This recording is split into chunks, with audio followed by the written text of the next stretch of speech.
Nobody likes a floppy disk. Nobody likes a floppy disk. That's true. Yeah. Alrighty. Well, welcome. I always say alrighty, by the way, when I do the intro. That was something I noticed when I was editing these. So I'm not going to say that. Welcome to episode 5 of the InspoCast. We are here today with the one and only Glizzy Rizzy Ice, Riz Khalifa. Call him what you want. Call him what you will. That's me. Rizlyon Baguisa. How are we, everybody? Welcome. I'm so excited. So let me introduce our guest today. So Riz is, well, I will just say a personal friend of mine, one of my best friends. And that's a result of, we spent a lot of time together. Yeah. And so if you don't know already, Riz is the general manager of 5-Star Nutrition Lafayette. You've been the GM there for what, almost a year now, right? Yeah, about damn near. Ooh, yeah. Yeah, almost a whole entire year now. So it's pretty crazy. And we'll talk about that whole entire story. But I would just say, if you're involved in the local fitness community, like, you know who this dude is. He's a beacon of like hope and just positivity and everything in between. You know, we do our best. Got to look out for the community, you know? That's 100% facts. Yeah. So I just hope I can keep up. Like I said, dude, like watching InspoCast, I knew you would do well. I was just very, very impressed. You know? Okay. Well, thank you. Yeah. Sorry for that intermission that you guys didn't even see. Anyways, I actually had to shut my back door because I let the dog out earlier. But yeah, no, I wanted to sit down today, and we have a lot that we want to talk about. But the first and foremost thing that I want to talk about, and this is what I've talked about with basically everybody that's come on. Which, by the way, hey, thank you for watching as well too, and so happy to have you on. Of course. But I want to talk a little bit about your fitness journey. I don't want to spend too much time on this because I want to talk about more what you've done on the professional side of things. Yes, sir. But all of us have our quote unquote fitness origin story. And so, I mean, I've heard it plenty of times now, but talk about, you know, who you were back in college. Also, like, where did you go to school? Yeah. And then kind of like what got you interested, invested into the fitness side? Yeah, 100%. All right. So I'll try to keep it short and sweet here, but biggest thing is, you know, all the way up through basically until college, you know, I'm a pretty active dude. I was like in sports and stuff, but I was more like a heftier type of guy. But, you know, once we got into like college, you know, head in the books most of the time. And my fitness journey, honestly, started relatively recently. You know, it was senior year of college. I graduated in 2022, but went to IU. And basically senior year, like I said, head in the books. And I was like, dude, you know, don't waste that college experience type of deal. Let's get out of your comfort zone, right? So basically joined like this like Filipino American Association thing at IU, joined the dance team there. And there's this guy, shout out Keenan, if you ever watch this. But he was like, hey, you're a pretty big dude. You work out? I'm like, you know, every now and then, just like basically during the summer. And he's like, well, I need a lifting buddy. You know, you want to join me? So I was like, low key, I didn't want to do it at first because, like, I mean, Keenan's pretty jacked, you know. So I was like, you know, screw it. Let's just go at it, give it a shot. Ended up working out with him a bunch, and literally just fell in love with the gym. And basically, that's how my fitness journey started. Just fell in love during like basically a little bit before COVID, and then when COVID hit, like I went hard. You know, I understand like a lot of people when COVID hit, like their fitness or their health like deteriorated. Mine just like accelerated, you know. And I would consider myself a pretty decent workhorse. So it's just nice that like my efforts went towards health and fitness, which honestly helps out a lot more mentally than it does physically. 100%. I mean, I will talk about instances here throughout the podcast of this man's like iron will that he has. But yeah, no, like I think a lot of people, a turning point was quarantine as well. And it was a make or break time for a lot of people. Like personally, that was where my fitness origin story started as well too. And I think for you were able to utilize that time. I mean, you had a vision in mind of what you wanted to do. And when he was introducing fitness to you too, you're just like, well, I don't have anything else to do anyways, you know? So like, that's why you really went gung ho. And also like, you know, that was a good bonding experience for you guys too. Oh, absolutely. I've gotten a chance, and we can talk about too some of the fun memories that we've had, like this summer when we went out and stuff. Oh my! You know, getting to meet Keenan and stuff like that. Like he's a genuinely good person. I can see, you know, it's just such a positive influence for you. But anyway, so that was kind of your origin story in terms of fitness. Yeah. Now I want to talk about really mainly just 5-star related things. Yes, sir. And obviously that's where our stories kind of collided. And so fun fact for the audience, we actually went to high school together, but we didn't really like hang out or know each other or anything like that. It wasn't until 5-star and this bonding of health and fitness that we really did, like our paths did collide. But talk about your origin story for 5-star. Like, you know, what was your first experience at a 5-star, which I know wasn't Lafayette. Yep. And then kind of how'd you hear about the job? And then just like maybe even those first couple months, like what did you learn? What were the things, just any of your experience there? No, yeah, 100%. So once again, it was in quarantine. You know, shout out Keenan once more, but you know, he went back to Fort Wayne since most of the classes were online anyways. And it was kind of near the end of, you know, senior year and stuff. And I hadn't seen him in a while. And he's like, hey, you know, COVID restrictions kind of laid off a little bit and all that. But he's like, dude, you got to come over to Fort Wayne. We got to get another lift in, and you got to check out this one place. They do like a free body scan. You can tell what your body fat percentage is.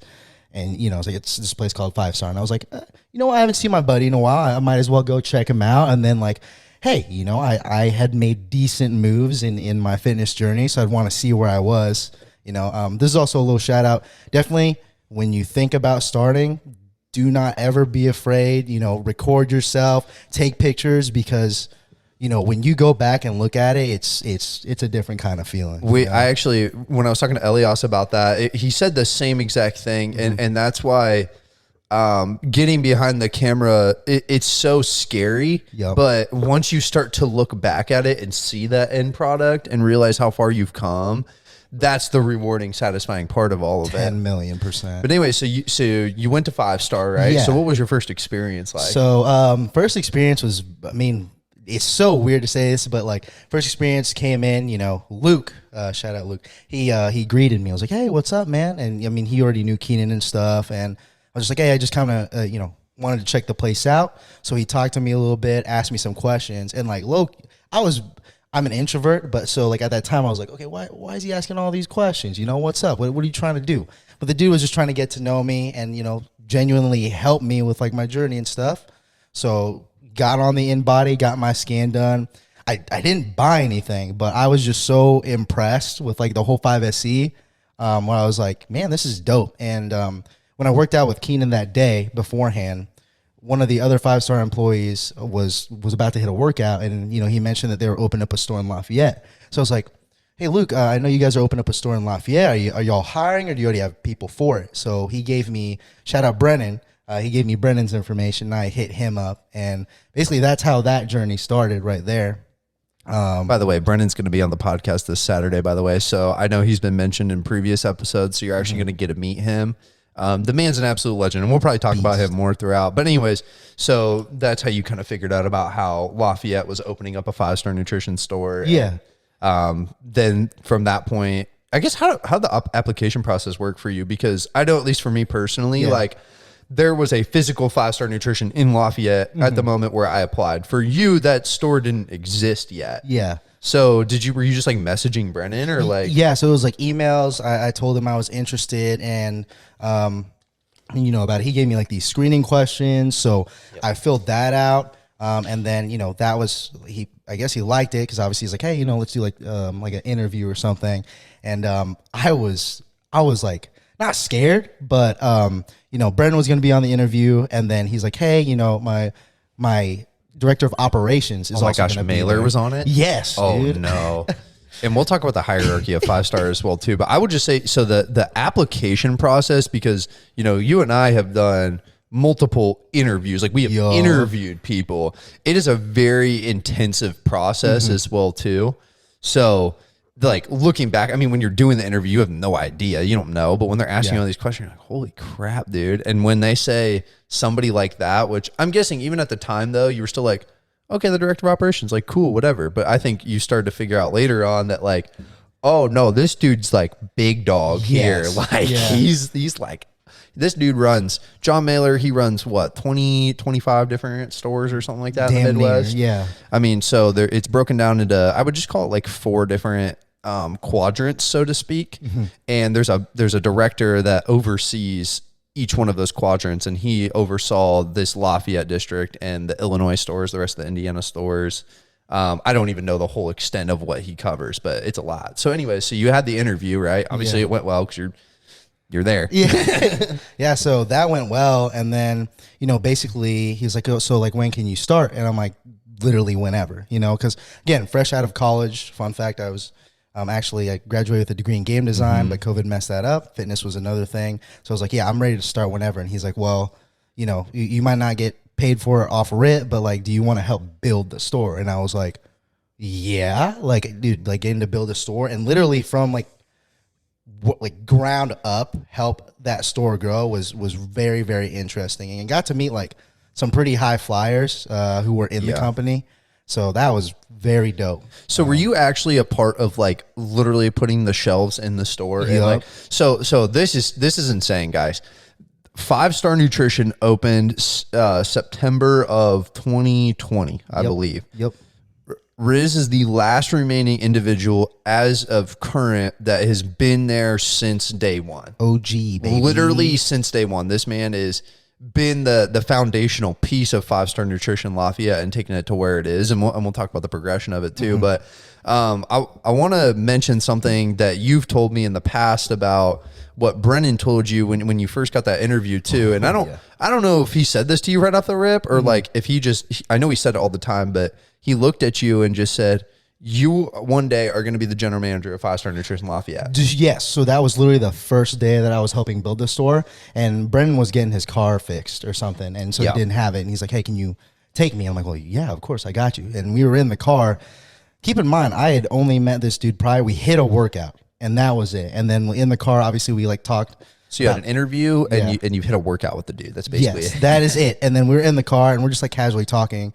And then, he's like, oh, so like, what's your goal of 5-Star? I'm like, well, to be honest, dude, like I just want to help people out because I was like very impressed. I don't really know, but I'm going to put in work, And he just goes, well, just keep in mind, like you were going to be GM of this store. That's day one. All right. For people who don't know me, keep in mind, I came into this field with literally maybe 10% knowledge of health and fitness. Right. And to hear that, I was like, okay. Like, I don't mean to be mean. Like, this kid was dumb. Yep. Like, literally dumb when it came to fitness. Had no background or anything like that. Just looking for some side work, was passionate about fitness, but didn't necessarily see that as a career path. And have some dude that believes in you so much, like sees your potential as an individual to the point where he's like, you were going to take over this store. And I think at the time, you never really understand what that actually means either. You're like, okay, cool. I mean, that's cool that he believes in me like that. But to actually, you found out later what that actually really meant was insane.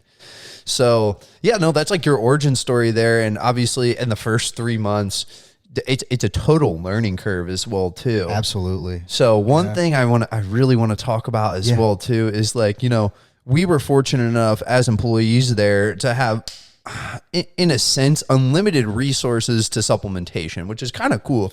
A lot of people don't get that experience. Yeah. And it's really cool. So like when you started, like, how much stuff did you buy? What did you buy? What did you use? Like, because at this point, you've basically tried everything when it comes to supplementation. Literally everything that is in 5-Star Nutrition that is not specific for women, I have actually tried out. Yeah. So like, I'm not even gonna lie, just because like the type of person I am, I cannot tell you about it or speak truthfully about it unless I have done it. So it was literally like, hey, that's correct. Try everything. And also a shout out, if you ever do end up working at 5-Star Nutrition, you are going to get on a stack. So, I mean, the first thing I tried was really like the rock stack, apart from, protein, pre-workout, and creatine, all the basic stuff. But right. So it was a very intensive stack to say the least. Yeah. And I think people now, you don't get the recognition you really want and deserve at 5-Star Nutrition until you get pretty good at the job. And that takes about 6 months, I would say. And so it also includes your fitness as well. And for you, I think people's fitness, when you work at 5-Star Nutrition, goes one of two ways.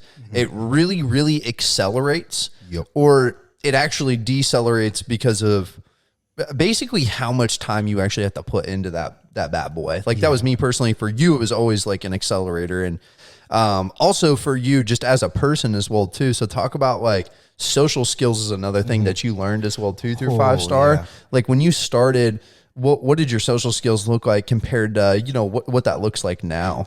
Completely different. Like I said, I'm naturally introverted. I did not like talking to people. I honestly did not like people.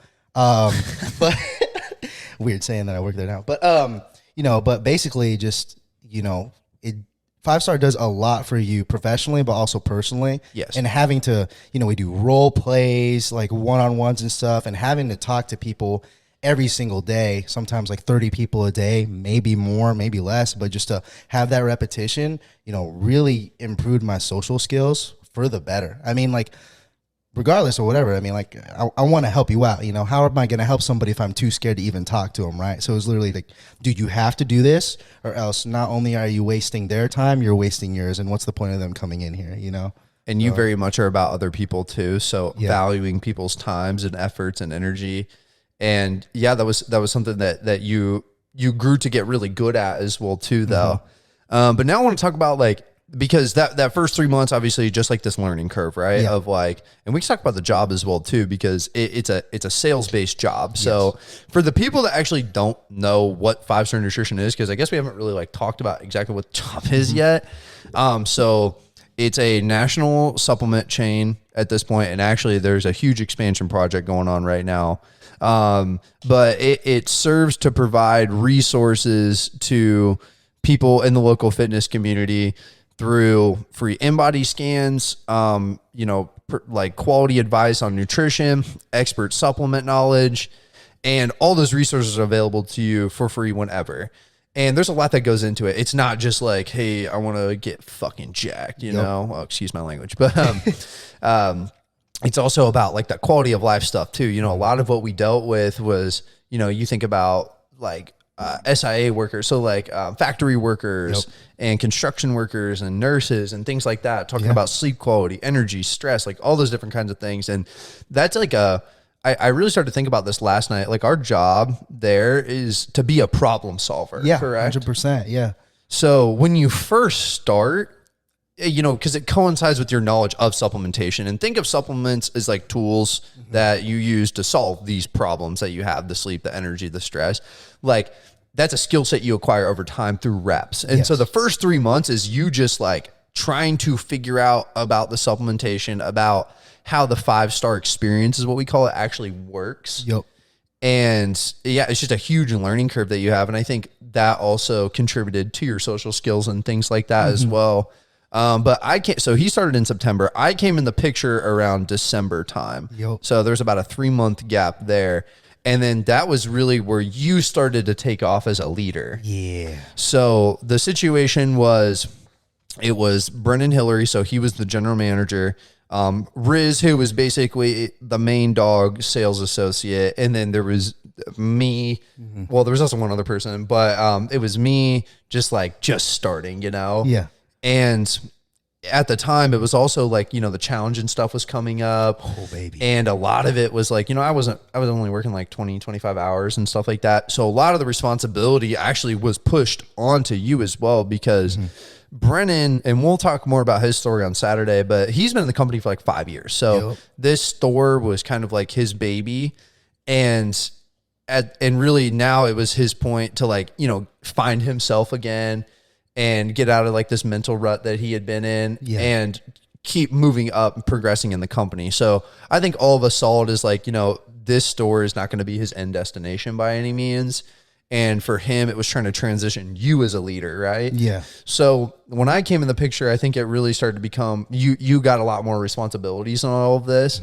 So how did you have to step up after, once you kind of figured out the 5-star ecosystem and how it worked? Like what responsibilities did Brendan give you in all of this? To be straight up, damn near everything, excuse my language, but no, basically, because the situation is like when Cole got on, Brendan was basically transitioning to another position. He was like acting GM, but like all the stuff that we had to do, whether that was like marketing, whether that was like getting people in the pipeline, setting stuff up for social media, in-store things.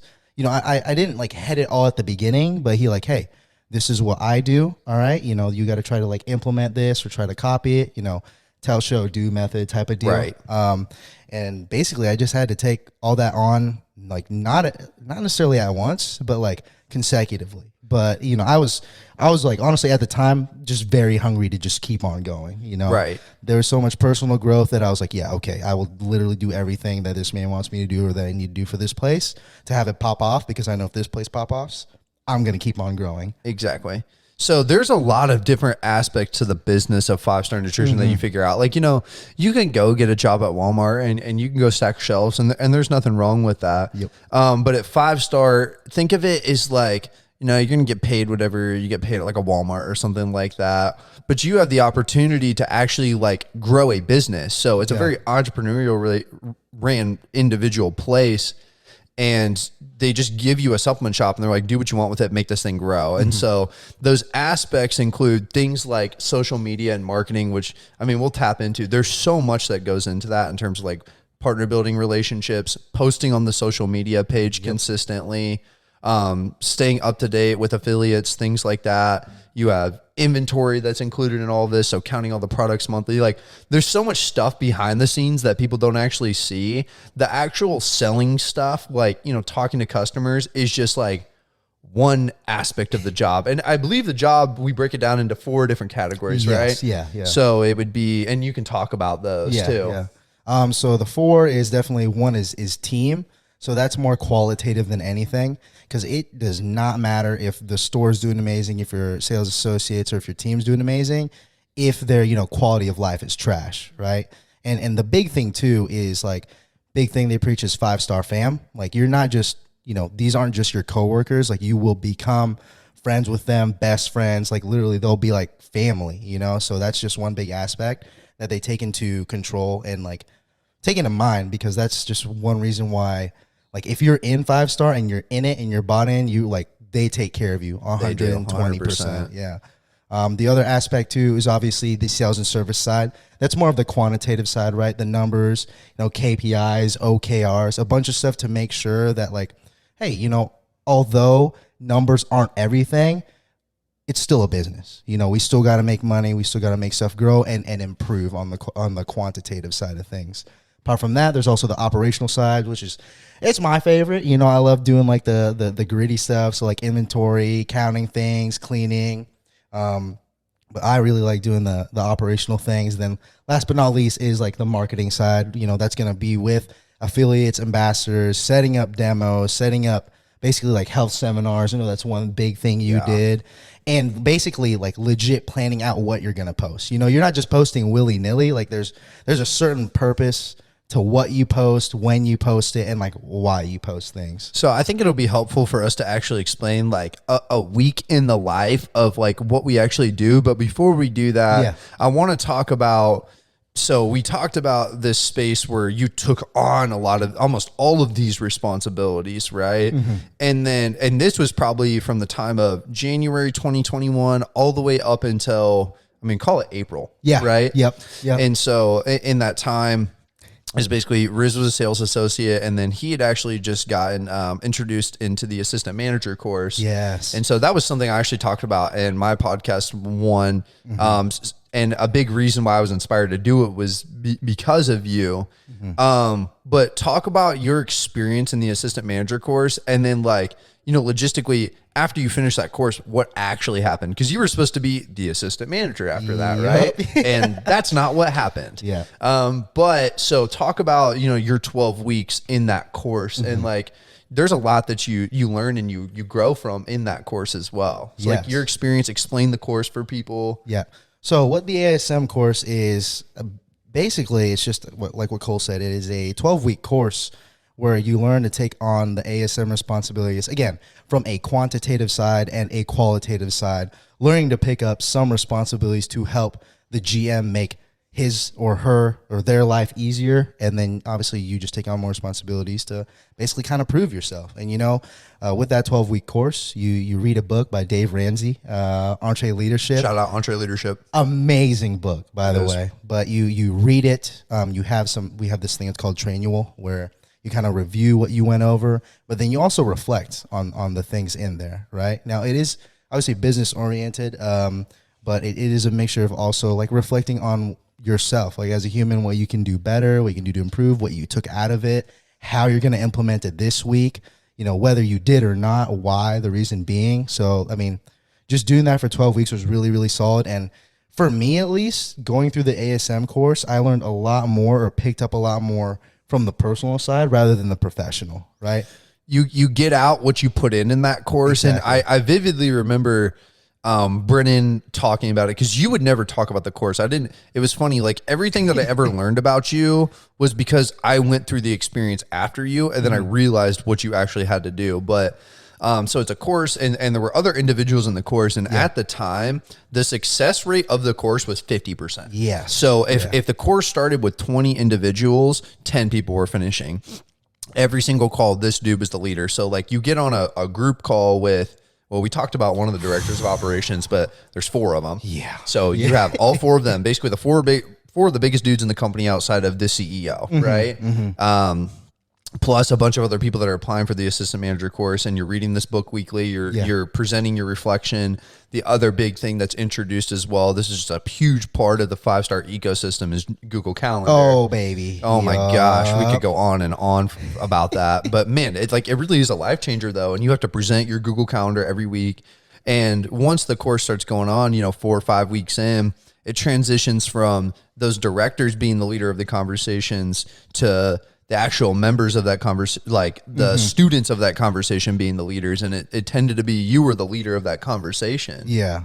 So really, I think you do have some natural born leadership skills, whether you realize that or not. And they were emphasized by the fact that you were willing to put in the work. Oh, 100%. So that was, and that was the course. And obviously you learned a lot from that, but now you finished the course, right? Yeah. And so it's crazy. I mean, was it even before you finished the course that all this happened, or was it right after you finished? It was, I would say like, it was going to be like the last week of the course, or it was the last week of the course.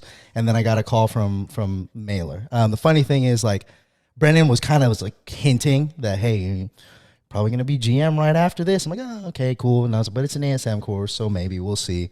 But he hinted at it. And then, I got a call from Mailer, and Brennan was like, hey, just act surprised, and he was just talking to me. He's like, hey, how you doing in the ASM course? Obviously you're dang near finished, give me the rundown. How was it? And basically same thing I told you, like a lot of personal growth, really awesome. I'm ready to go at it, take on these ASM responsibilities. And he's like, well, talk with Brennan, talk to like some other directors and stuff. And honestly, like if you're open to it, dude, I think you're ready to just go straight to GM. Brennan has to take on the SSM position, which is him watching over not as many stores as what a district manager would. Yeah. But, it just to help him out and like take a little bit of load off him, being like, hey, you're dang near already basically a GM, might as well just get into the position. And I was like, oh, yeah, let's do it.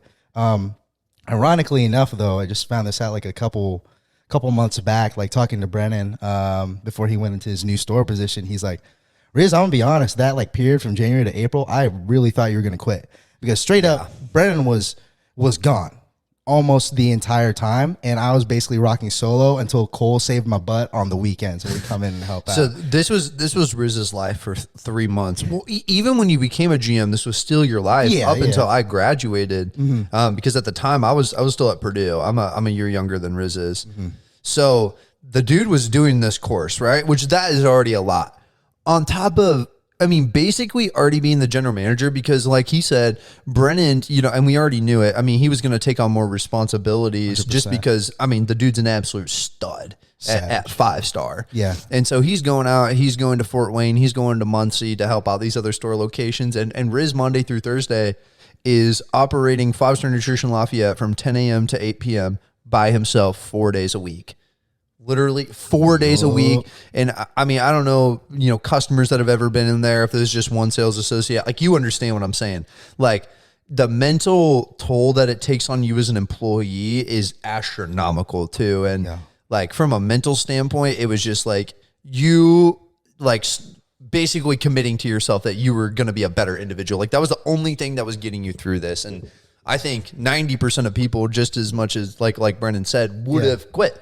They 100% would have. Like, who wants to be in a situation where you have to work by yourself 4 days a week for 10, like I mean, he's working like 60 hours a week, Yeah. you know, like a sales associate. It's insane.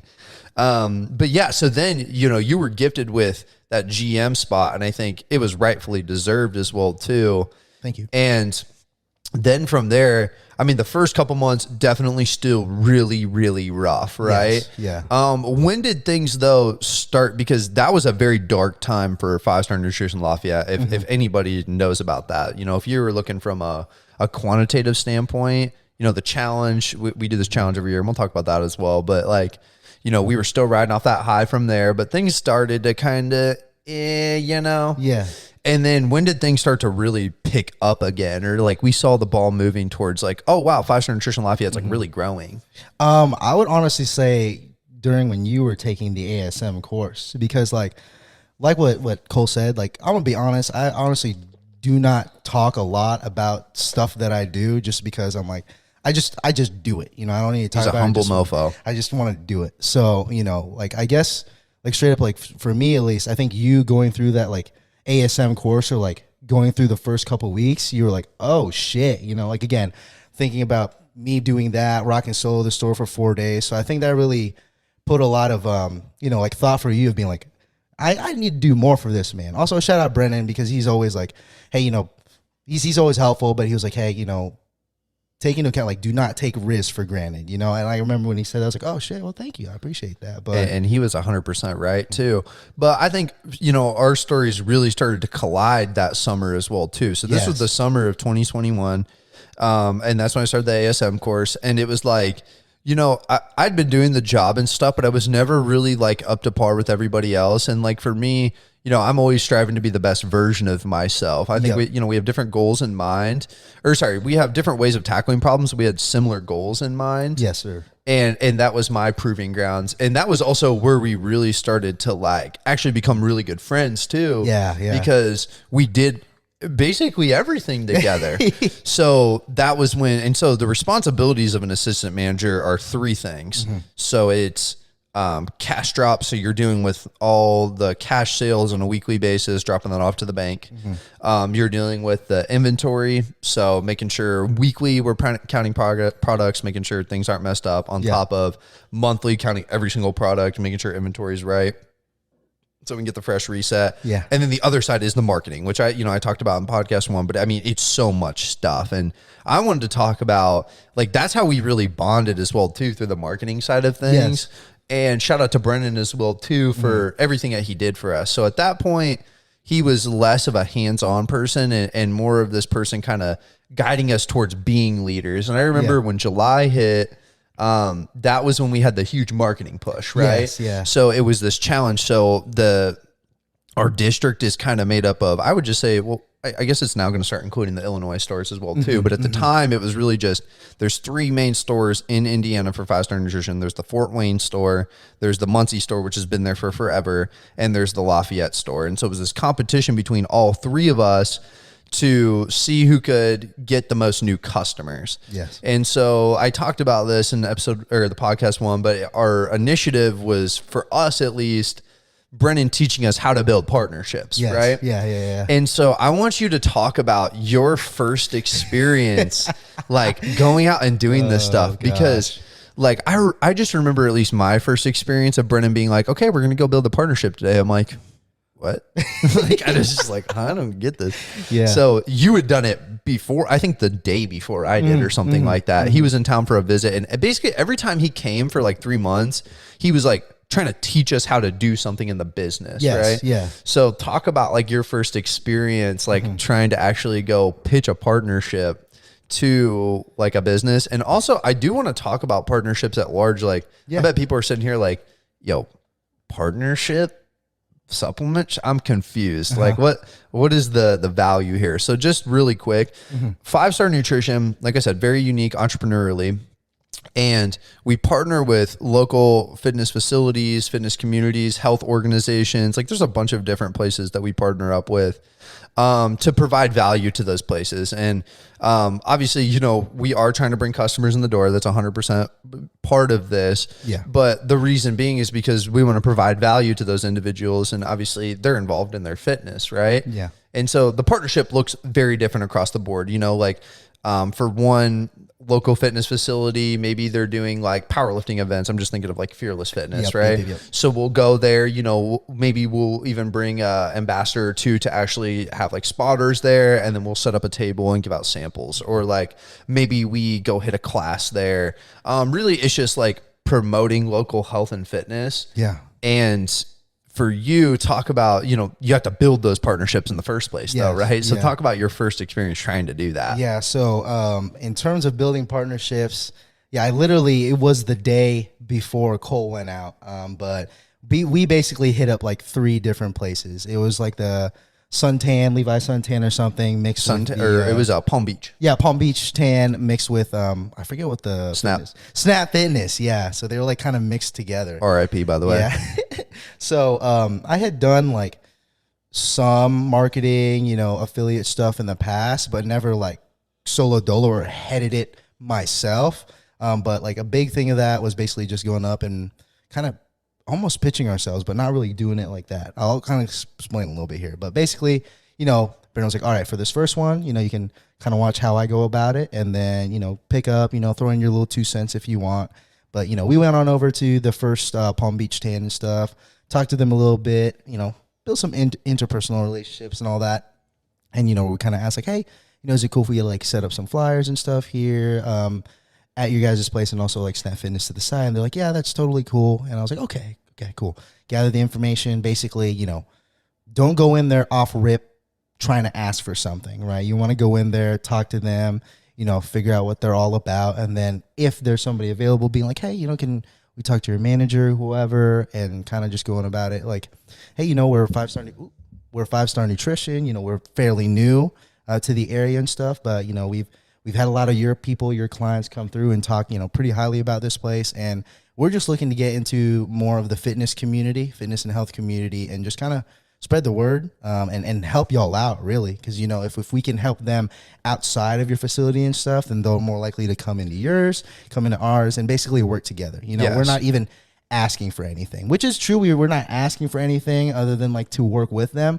But in turn, building that good relationship is going to bring new customers to 5-Star Nutrition. Correct. So and so it was always about providing value first before really getting anything out of it. And so, you know, after that experience, which obviously the first experience you ever have doing that, like you I mean, excuse my language, you shit the bed. Like you literally do. It's because you don't know enough about the 5-star business either to really like pitch it. And also you just don't have the experience to do it. But then after July, August, that was when things like super ramped up. So for us, you know, we live in a college town. Purdue University is literally right over there. And that's when things started to boom.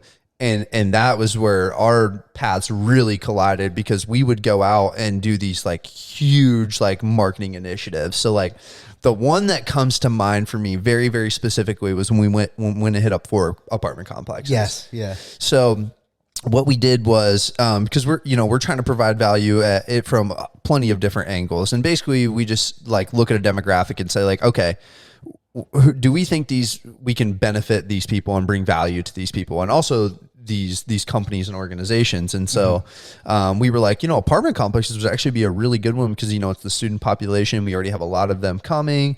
They usually do like special events and stuff at like their clubhouses. And we're just like, yo, there's no way we like can't provide value at these.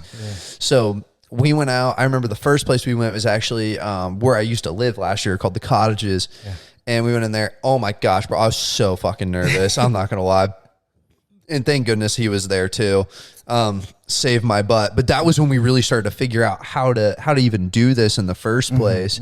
And that's what led us to places like, I think the best example is probably Climb Lafayette. 100%. So honestly, if you want to talk about it, I want to talk about Climb Lafayette, because I think that was the first real partnership that, you know, we tag teamed, but you and I were like actually built as well too. The other ones had been, I really do believe they'd been built by Brennan. Yes. That was the first one where we had went out on our own initiative to build that. Yeah. So talk about that story. So that was really, again, that was during the time where that challenge was placed in our district of getting like the most new customers in. Best way to go about it is to build new partnerships. So I was just looking online, you know, kind of hitting, like really just shooting from the hip, trying to get as many people or many partnerships, many places as possible. And then, you know, Climb Lafayette came to mind, because that's just a specific demographic that honestly we have not hit up like at all. It's a local climbing facility, and they have like a bunch of walls there. Like it is the climbing community. Like that's who exists there. And like you would think in your head like, bro, they're gonna buy supplements, like what? But we were like, hey, screw it, you never know who you can bring value to, and it ended up being like one of the coolest partnerships that we had. So 100%. how did you, because you were actually the one that initiated that conversation. I was the one that took it over. But like how did that conversation even start? So really it was pretty straightforward, which is honestly I was very happy about. Like there was no BS or anything. Went in there, I was like, hey, how you doing? I'm Riz from Five Star Nutrition. I don't know if you've heard of us or anything. And then shook his hand. Oh, hey, name's Steven and stuff. I just recently took over Climb Lafayette. Stefan. So, yeah. He called him Stefan. And the first time I walked in there, I said, hi, Stefan. And they go, I said, I'm looking for Stefan. They go, you mean Steven? I was like, bro, this man is garbage with names. Okay, sorry. Anyways, though, so you called him up. Yeah. I just hit him up and was like, yeah, we're just, like I said, we're fairly new to the area and stuff, and we're looking to branch out and help out the fitness community as much as possible, whether that's like helping you and your, people in particular, or just getting you more involved with the fitness community itself.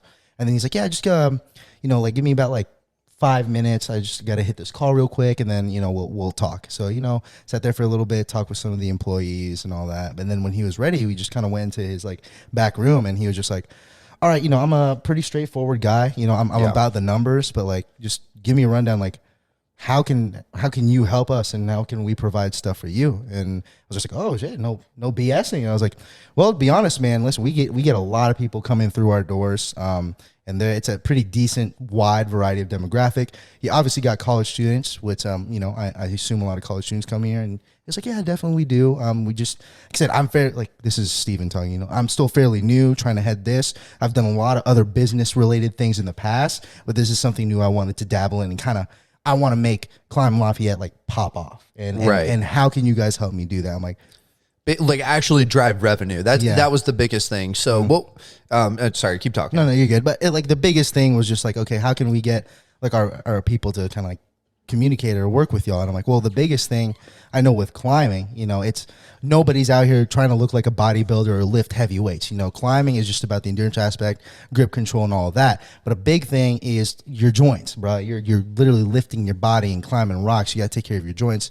If you mess that up, then you're screwed. And a big thing that he brought up was like, so the biggest thing for us is really just the climbing community not taking care of themselves outside of the facility, right? Like they'll come in here, they won't warm up, they'll climb like the hardest wall or anything, and basically, in terms of eating, they're not doing too well. They don't even know what supplementation to take. They're just gonna look at something. If it has like a big strongman on there and it says protein, they'll take it in. So the biggest thing you can do to provide value for us is really just educating our people. And I was like, we can definitely do that for you. Here's my number. I don't want to take up too much of your time today, but definitely like a health seminar is something we can definitely do for y'all. And like when he mentioned like just dropping information, I was like, all right, cool, you got this. Yeah, and so that's where I headed. And so this was some interesting like statistical information that he gave me, and this is really what he wanted. He was talking about the bottom line dollar, right? And that's what he's about. And he was saying, the way I'm really going to make money, and this is any facility that's based on memberships, is membership retention, right? And so he said the average life cycle of a climber, I believe, is about 3 years. Yep. And the reason that they would stop, generally speaking, isn't because they don't like it. It's because of injuries, actually. So the most common debilitating injury is something called an A2 pulley. It's like some sort of like dislocation of a joint in your finger. Once you do that, like you're screwed. Like you literally can't climb anymore. Yeah. And so he was like, so now if I can expand that reach of 3 years to 5 years, right? Like an additional 2 years, I'm making an additional $2,500. If I can do that even for just like one person, I make more money. Can you do that? And we're just like, yep. So what we did was, I remember we went to Brendan's apartment. Yep. And we pulled out our laptops and we made a damn presentation. We made a presentation on optimization and rehabilitation. And that was our very first wellness seminar that we actually orchestrated or at least formulated into one. And that week. So after that, Riz had started that partnership. Then that was really where I came in the mix, because now at that point I was the assistant manager, like the true assistant manager, and trying to actually build this relationship and build this partnership. And so the first event that we ever did was a wellness seminar. And so keep in mind, I'm gonna be honest, we don't look like climbers either. We ain't climbers. So I show up there, well, anyways, so we created this presentation. Yeah. We'd made all these goodie bags and stuff. I'd been in conversation with Steven. He said there was going to be like some projector there, so I'd be able to like present this presentation, yada, yada, yada. I show up. He's not there. There's no projector. Nobody knows I'm coming. And I'm like, I'm just in there. There's like a couch and stuff. There's kind of like a little like lounge room in the actual climbing area. And I'm like, bro, like, am I really about to do this? Like, how is this going to go? I don't even know, dude. Yeah. And there's that at that moment where I was like, yo, you really only have one option right now. You're already here, and Riz is counting on you to go make this happen, And that was the cool thing. It was like all this stuff that we did, like in any other situation, I probably wouldn't have done that. I don't think anybody would, but it's like you have that accountability measure of your other coworkers to be successful, to be great, and build these partnerships, that I was like, I have to do this. And so I literally went up to every single damn person in that facility. I shook their hand and I said, hi, my name's Cole. I'm doing a wellness presentation here in like 5 to 10 minutes. It's only going to take 5 minutes, 10 minutes max. Yeah. You're going to get free stuff. I would very much appreciate it if you could just come on over and check it out. Yep. So when I started the presentation, there were only 3 people. There were literally 3. And one of them actually is still a really good customer there as well. Hannah. I know you know her. Still comes in. Yep. And she still comes in. And that's what I'm saying. You just never know who you're going to get in contact with. Yeah. But, she's like one of the leaders of this community. And she was sitting over there and I'm presenting. And as I started talking, I get like 2 or 3 minutes in, I could just see more people kind of just like gravitating over. By the end, it was like 20 to 30 people. Let's go. So and it was so cool to do that and so rewarding as well. But that was the first instance of like, holy crap, we really did this. Like, oh my gosh, we pulled this off. And that was where, I think we did another one, and Steven came and he checked it out, and he really loved it. And I think the biggest thing he saw, because I remember when we first tried to build the partnership, he's like, I just want to make sure you guys are coming in with good intentions, because there's a lot of people out here like, just trying to make $1 and just use this place. And I don't want that. And he saw our intention was good to actually provide value to that place. And we grew a really good relationship with him as well. And he's done a lot of really good things for us as well too. Yes. So we brought the InBody over there one time. We did like body scans. I remember there was one day, I know you're going to remember this. He came in the store. Yeah. And he was actually doing like this huge, it was for Halloween actually. He was doing like this huge climbing event. And there were like 70 competitors. There were like all these door prizes and stuff. And he came into 5-star and he spent like $400 on like product and stuff. So that was just because he wanted to do that too. There was no other reason. But that was like the first ever real partnership, at least together, that we actually built. And I think from there, everything just started to accelerate in our direction. Yep. So we kind of like figured out what we were able to do. And then that was when, from a metric standpoint, we started to, because a lot of what we were judging our success by was qualitative at the time. Yeah. From there, Brennan really started to emphasize quantitative data. And that's where that was where the difference was made. So going into more of like how the business operates and stuff like that, and how we improve week over week, we have quantitative data that comes out on a weekly basis. So that's sent to Riz, and it's called our KPIs. Yep. Key point indicators. That is correct. And so these are the things that are going to tell us in a general sense how we're doing as a store. So these include things such as like, total transactions for the week, total new customers. What was the average ticket sale for the store? What was the individual average ticket sale for everybody? All these different things. And, we would see those numbers week over week, and we could finally figure out, okay, this number wasn't going nearly as well as we thought it was. Why is that? And we started to be able to correlate that with specific things that we either did or generally speaking, did not do. Yeah. And there was also another tracker, and this is where we really started to see that we were shining. It was called the Delta. Yes. Yeah. So it's a tracker to measure your progress against your own individual store on a quarterly basis, I believe, correct? Yep. Because here's the thing. So with our store, or with the 5-Star Nutrition Lafayette store, it's only been open for, I mean, we'll call it a year and a half, right? There are some tenured stores that have been there 5, 6, 7 years, and they've built up their customer base and things like that. And I mean, you can't really compare to those stores either, right? It's like they already have everything established. So this was basically just saying like, okay, how are you improving against yourself? And basically every single week we were either number 2 or number 3. Yep. In the whole entire country. So that just showed us that like the work that we were actually putting in, this culture of success that had been created at 5-Star like really was working.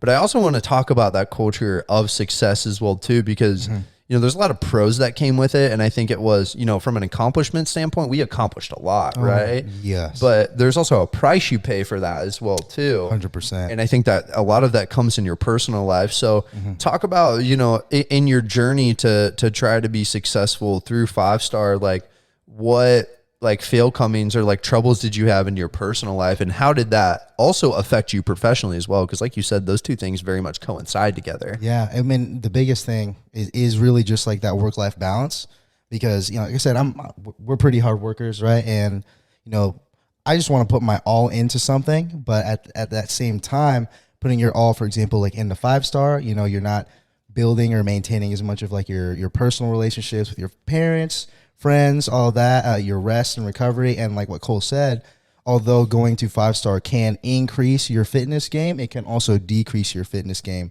depending on, how much work you got to put in. And, working on our days off, which was something like for us, it wasn't a matter of, hey, you need to work harder. It was like, dude, you work hard. Now you have to work smarter in the process, because it was basically the biggest concern, at least for me, was just at some point just getting burnt out, not at the job itself, but just doing everything, and that not affecting me personally, but everybody like in the store, like the whole team. They see me like putting all this work, so they'll like go at it, but then at the same time, it almost promoted like a culture of like burning yourself out, because you see like your GM putting in work, and then so you're like, oh shit, yeah, I got to put in as much as he is, just to keep up or like to help him out. And then sales associate sees that too. But then the burnout aspect of that is like, for example, that I remember this vividly of like just that one week where I like and I wouldn't say like shut down, but I basically like died. Like I was going to talk about that. I mean, it's like to this work ethic culture that we had, there was toxicity to it. Yes. Yeah. And it was this burnout. It was like this thought of like, I have to do more. And I think, there's that good analogy of like people that do nothing, they think they're doing enough. People that are doing everything just wonder like, how can they improve? And that was the spectrum that we were on. Well, you more specifically were on working. I mean, you were a general manager, so you're on salary, working 60. I mean, if you look at the actual like, that we have a schedule on like Google Sheets or something like that. I mean, it was like 67 hours one week in like June, and then like in October there was another like 60 something hour week. Like it was absurd how many hours you were putting in. And you were also at the time, trying to pursue a side hustle as well too, of like trying to do 3D design, like actually working towards something that you went to school for. Yeah. And you were just like, I got to keep pushing. But it was like, you don't though. Like you've done enough. Yeah. And like seeing that look on your face, when your leader is at a point where like they can't, it's almost like you couldn't even take care of yourself at that point, that feeds off onto everybody else. And so it was through that experience that you had that you truly did learn about yourself though. No, 100%. And it really like straight up, it was just the point of like realizing like, hey, as much work as I want to put in here, and like, telling myself like, oh, I'm doing this for the team just so we can help them out and stuff. Like you straight up, this is not even just for fitness or health in general, but like if you really want to take care of others, you got to take care of yourself, because there's a lot of stuff that you do or don't do that does affect people in a way that you don't really see until later on. We have these things called entree leadership reports where you just put in like, hey, morale, workload, stress levels, all that, highs and lows. And I remember like reading like yours and like Micah's and seeing how like that week where I like burnt out really affected you. Like that was your low. Like see, like your guys' low is like see me do this, and then you guys trying to like keep up with that, or at least like compensate for that and put in more work, and seeing you guys getting tired and stuff, I was like, oh, I need to fix something. And it also helped out because like Brandon was like, yeah, we're capping it at 50. You can't work more than 50. So that literally forced me to slow down, which, it was very, very helpful. 100%.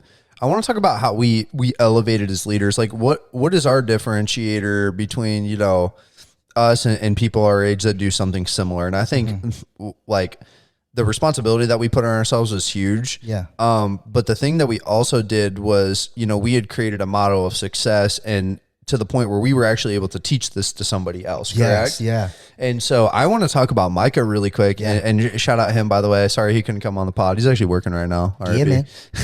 Yeah. But no, that was, I think, for us, the true point at which we realized like, oh shoot, we're actually really good at this, and like we're actually real big boys. So Micah came on around, what was it, August time, right? Yeah, it was like almost replica of like what I like the time frame that like I went on. Basically, he started right around the exact time that Riz started, just a year later. Yeah. And so, think of everything up until that point. So when I started up until August, that was kind of like 1.0. Yes. Like that was the deep, dark days of 5-star. 2.0 started in August when we actually got Micah on. That completely changed the game, because now we had and later on 3A players, but when we first started, we had all these marketing initiatives going on. We're building this partnership with Quiet Mafia on top of the fact that we were like training Micah as well too. And there was a lot that we learned through that process as well. We very much pride ourselves on something called the 5-star experience. Yes. And so it's one thing to be able to do it really, really well.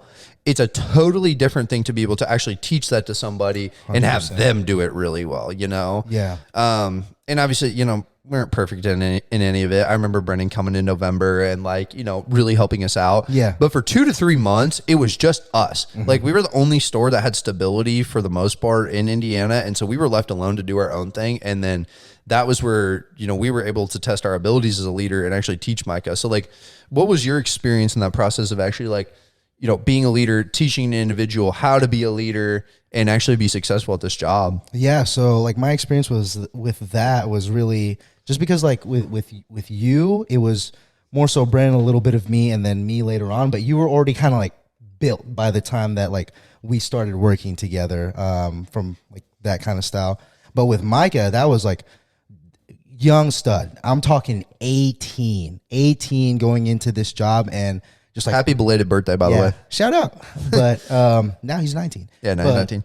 But basically, just my experience was was really like, oh my gosh, this is my child. Like I am responsible for you, so I got to make sure I give you like the best that I can possibly give. Because what we kind of like soon found out, or basically as we were training him and kind of getting him going on the 5SE, onboarding him, is the dude would literally imitate everything that we did, good or bad. And so that was just kind of a realization of like, you got to put your money where your mouth is. And if you're going to train this dude, you got to like be about it and not just speak about it. And it was just the process of like, one, learning how he picked up on things, what were his strengths, what were his weaknesses, and really just, being patient. And like I mentioned with the whole responsibility thing, like anything that this dude, this man did, good or bad, obviously reflected on us. Like if he was slacking on something, it was never like, oh, come on, Mikey, you got to step it up. It was like, okay, how can I help him improve, or why is he slacking on this? Why is this the case? Or like if he is doing really well, giving him his props of being like, okay, what can we do more to help, emphasize the good stuff that he does. But it was just very interesting experience of kind of like just training somebody from the bottom up and being like, hey, like I told him off rip, I was like, just know Cole and I, we're going to train you, and you in the future are going to be better than both of us. Just think about that. That's the mindset. It's, every person that comes in is better than the next, because, we're giving all the information that we've learned in a condensed format, and he would learn it even faster than we did, even better, And I think that was also when he came on, that was the first realization of the toxic, hardcore work environment we had too. Because up until that point, dude, I remember it was like June, July, and we'd have our days off requests, and we would just kind of laugh. Like we would just laugh, and then we'd just be like, yeah, you don't submit anything, we're good. Yeah. And that was when we really started to emphasize those kinds of things, because we would see Micah, like you said, whether it was good or bad, he would imitate what we did. And we worked so damn hard that he would try to do the same thing, but he didn't have like that work threshold capacity we did either. Like not yet. We'd kind of mentally trained our brains to the point where we could work a 10-hour day 4 days a week if we really wanted to, you know. And he would try to do stuff like that, and he would get burnt out like really fast. You know, you read in his voluntary leadership reports, like, okay, bro, we got to take a step back. So that was where leading by example really came in when it came to that side of things. Yes. And although it's, you know, it's still not perfect, I think that culture was instilled from the beginning, and it's really hard to like completely get rid of that. 100%. But it's definitely improved. And that's also improved your personal life as well too, which is awesome, because I know now, talking to you at least, like before it really was just 5-star, that was all we did. Even when we would like go out on the weekends and stuff, like, bro, we're out there with samples and like $10 off cards, like giving these to people, you know what I'm saying? So that definitely transformed for the better. Yes. But now I do want to talk about, like, we talked earlier in this podcast about like those 4 different aspects of the business. And I think there's a lot of people that don't understand, you know, I hope you're getting a picture now of like how much actually goes into this, but on a weekly basis, this stuff happens. Yes. Right. Like it's not, you know, oh, we're going to do this, we're going to do that, you know, oh, we got this in 3 months. Like, no, it's like, okay, so every week we have these initiatives. Right. And so I want to encapsulate kind of like a week in the life, like example, when I was there, you know, like what would we do? So like on a Monday, that's when everything started, right? So talk about your Monday and like how that Monday operated from an operational side. Okay. I will talk about Monday, but just let me give the brief overview of the week. Basically, Monday and Tuesday were operational days. You know, Wednesday and Thursday. And what do you mean by operational days, by the way, for the audience? Yeah, of course. So operational days is literally just dang near like planning, like getting everything set up for the week. Again, he mentioned like GCal, like Google Calendar, hitting up our affiliates, hitting up our ambassadors, planning demos, getting stuff set up, not just for this week, but like reaching out and be like, hey, is there anything new coming up that we can help you out with? So that was just Monday and Tuesday. And I think it'll make more sense once we actually start explaining it. But no, this is good that you're explaining like the week. So then Wednesday. Yeah, Wednesday and Thursday was more so heavy like marketing days. All right. I mean, at this point, or at least when we started doing this, it was still kind of just Cole and I. So it would be basically like, hey, you know, Wednesday and Thursday, you know, I would stay in the store, Cole would go out and basically either do a demo or, you know, market, you know, hit up an affiliate or something. Go do a B2B, try to build a partnership. Yeah, any of those kinds of things. Yeah, and then generally speaking, Fridays, Saturdays, and Sundays were just very heavy sales and service focused. You know, like, yeah, we could do other things there, but our mindset is like Friday, Saturday, Sunday, you leave that open to just nail down the 5SC in the store. Because, you know, truthfully speaking, if you don't nail down what you're doing in the store, there's no point in going out. Because if you bring people in and give subpar, like a subpar 5SE, then, you know, what was the point of even like kind of going out? You know, it all stems from inside. The business starts first and foremost with sales and service. Yes. If that is not quality and your 5-star experience is not good, then basically you're just pissing your time away with everything else. Because you might go get new customers, but if you give them a crappy experience, what was the point of even going out and doing that in the first place, right? Like they're not going to stay. Exactly. Very much the business is about membership retention. Yes. And fun fact, this business was actually built on referrals. Yep. So there's a referral program built into this system, but you know, it's about giving a really good experience, which we have plenty of examples of that, right? Yep. To the point where these people are so compelled about this experience that they want to share that with other individuals. So that's why we do pride. I would say you pride yourself on what you do in the store. I know I definitely did when I worked there as well too. But sorry, I didn't mean to tail off. So then Wednesday and Thursday were more like your action marketing days, right? So then what did the weekend look like? Weekend was really just kind of us in store. And I really enjoyed this part, but just in store, kind of giving our 5SC with the customers inside, and really dang near almost after every interaction, if there was time or after a certain wave came through or a group of people, would be like, all right, so what do you think you did well? What do you think you did wrong? And then just kind of like critiquing ourselves, giving an outside view, an internal view, and really just trying to perfect our whole operation on the inside from a 5SC standpoint. Okay, bet. So now let's break that down. And also, one thing I really do want to talk about. I want to talk about the 5-star experience, how like it actually works and stuff. Yeah. I don't want to give like too much information, especially on like the sales side. It doesn't matter, but like how does that process operate? Because whatever 5-star you go to, it's a similar experience that you're going to get. Yeah. Everybody has their own little quirks and stuff like that, but generally speaking, there's like a template that we use for all this. But okay, so regardless, operationally, I want to talk about that first. So Monday, like in a day, you know, what time are you get to the store at 9 a.m., correct? Yes, sir. Store opens at 10, right? Yep. So we get in there at 9 a.m. And if I didn't already do it on Sunday or didn't start it on Sunday, that's where we would get the Google Calendar going of setting stuff up. And generally speaking, how our routine went is, you know, whenever Cole came in, it's Riz Cole alignment call. Now, what's an alignment call? Really just getting in line with what the heck is going to be going on this week. Because although I set everything up, it doesn't matter if I set it up if I don't know how to explain it to Cole or if I don't keep him in the loop of things. That's just being like, all right, Cole, so for this week, here's our main focus. Our main focus, for example, is just the market, like Climb Lafayette, getting that presentation set up, timing when we're going to go over there this week, and that's it for the marketing section, just keeping up with our other affiliates, sending them a text. So to do the alignment call, there was actually a lot that went into it for you, at least personally. I mean, both of us, we had parts. And so he would spend probably from 9 a.m. until about 11 to noon. There were a lot of things. So one, we have something called the one-on-one agenda call. And so this goes over every single aspect of our business. And we do this on a week-to-week basis, but it's going to include those 4 sections of team, sales and service, marketing and operations, right? And so things that were included in that, like research you have to do, you know, you'd get like the KPIs. You get the KPIs, so you're going to implement those into there. You're reading everybody's weekly reflection, so you see what the team morale's looking like, how everybody's doing from a mental standpoint. Also watching cam clips, you know, seeing, because we actually have cameras in there, and that's how we critique ourselves as well too. So we would do that, or you would do that, and then you'd condense all this information onto the one-on-one call, or onto this document, and then that's how we would do this alignment call. And then the other thing that I would do, at least this was more my responsibility, to talk about what were our initiatives for the marketing side of things, you know, really giving a recap on last week, what things went well. You know, one aspect is the social media side. How did we do from an engagement standpoint? What posted really well? What didn't? What should we implement this week? What should we take out, right? And so that was how we did our alignment calls on a weekly basis, basically. And then I would present, you know, hey, these are we're going to go do this, this, and this. And then in that alignment call, we would also, you know, we talk about Google Calendar, right?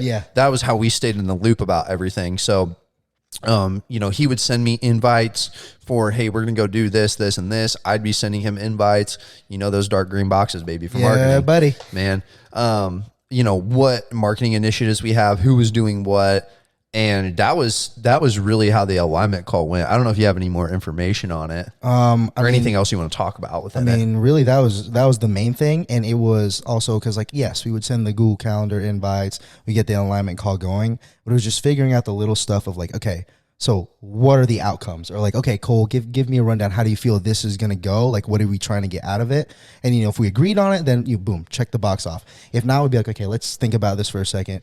Just as an example, right? Okay, it's spring break this week. Do we really think we're going to get 25 to 30 people to come up to the table and have us follow on Instagram? Like, you know, what's a more like reasonable number there? And basically kind of how to go about those things. Yeah, a lot of detail in there. But yeah, that's really the only other addition for that one. You know, and I think that's why we were so successful too. Now, I know there was a lot of times where we doubted ourselves. Like, I know, at least me personally, I would feel a lot of times I wasn't doing enough. And I remember vividly one time, you're like, you actually don't feel like you do anything. And I'm like, yes. And he goes, okay, I want to show you something really quick. I said, okay. So he has access to my Google Calendar, and he starts flipping through every single week for the past 3 months, and it's just filled. I mean, literally, like, I'm not even gonna show a picture of it. It was like Sunday through Saturday, there was shit going on the whole entire day. He's like, okay, so do you still feel like you don't do anything? I was like, okay, I get the point. So on a weekly basis, there were just so much stuff that we planned for ourselves. And the big reason was because we wanted to be successful in that business, though. And at least for us, what we thought, and I still think to an extent that we think is like, that's what we had to do to be successful as well. Yeah. To the intensity that we took it, maybe not necessarily, you know, talking to other people now, it's like, we didn't necessarily have to push nearly as hard as we did to see the results that we got. But I mean, that's just what we did. That was the culture that we had. Exactly. So then that was kind of like Monday. Any other things you want to talk about operation that we do on like Monday? Really, apart from just like the alignment call, it would be kind of just getting together and figuring out what we want to talk with, like the ambassadors and all that, and getting that set up. But nothing much else, just because like that alignment call is really just the biggest. That is the biggest part. I guess the two action items after that were, you know, we discussed what we were going to do from a marketing standpoint, and then I would follow up with all of our affiliates, see kind of like, you know, what events we could get planned, and then also send out kind of like a weekly message to the ambassadors. You know, either kind of asking for some help. And the ambassador program is something actually really cool about 5 Star as well that a lot of people don't know about. Shout out. It's basically like, you know, people that very much represent what 5 Star stands for. And these people that we utilize to an extent as a resource to be able to bolster the business. So examples would be, you know, invite these people. We provide value to them too, you know, provide them with like cool events to do and discounts on supplements, but, you know, in exchange, social media promotion from them, as well as like, you know, if we have demos and stuff like that, actually them like helping out, you know? So sending out information like that. And then Tuesday, what did Tuesday usually look like? Tuesday was a follow-up of our operations, to be completely honest with you. You know, there was a point where Mondays, just for some reason, you know, just oh my gosh, became insanely busy. It was just, I just strictly remember there's this one week I was just kind of in the back, you know, and like Cole's out there like putting in work, got done with my stuff. We didn't get it to our alignment call until dang near the end of the day.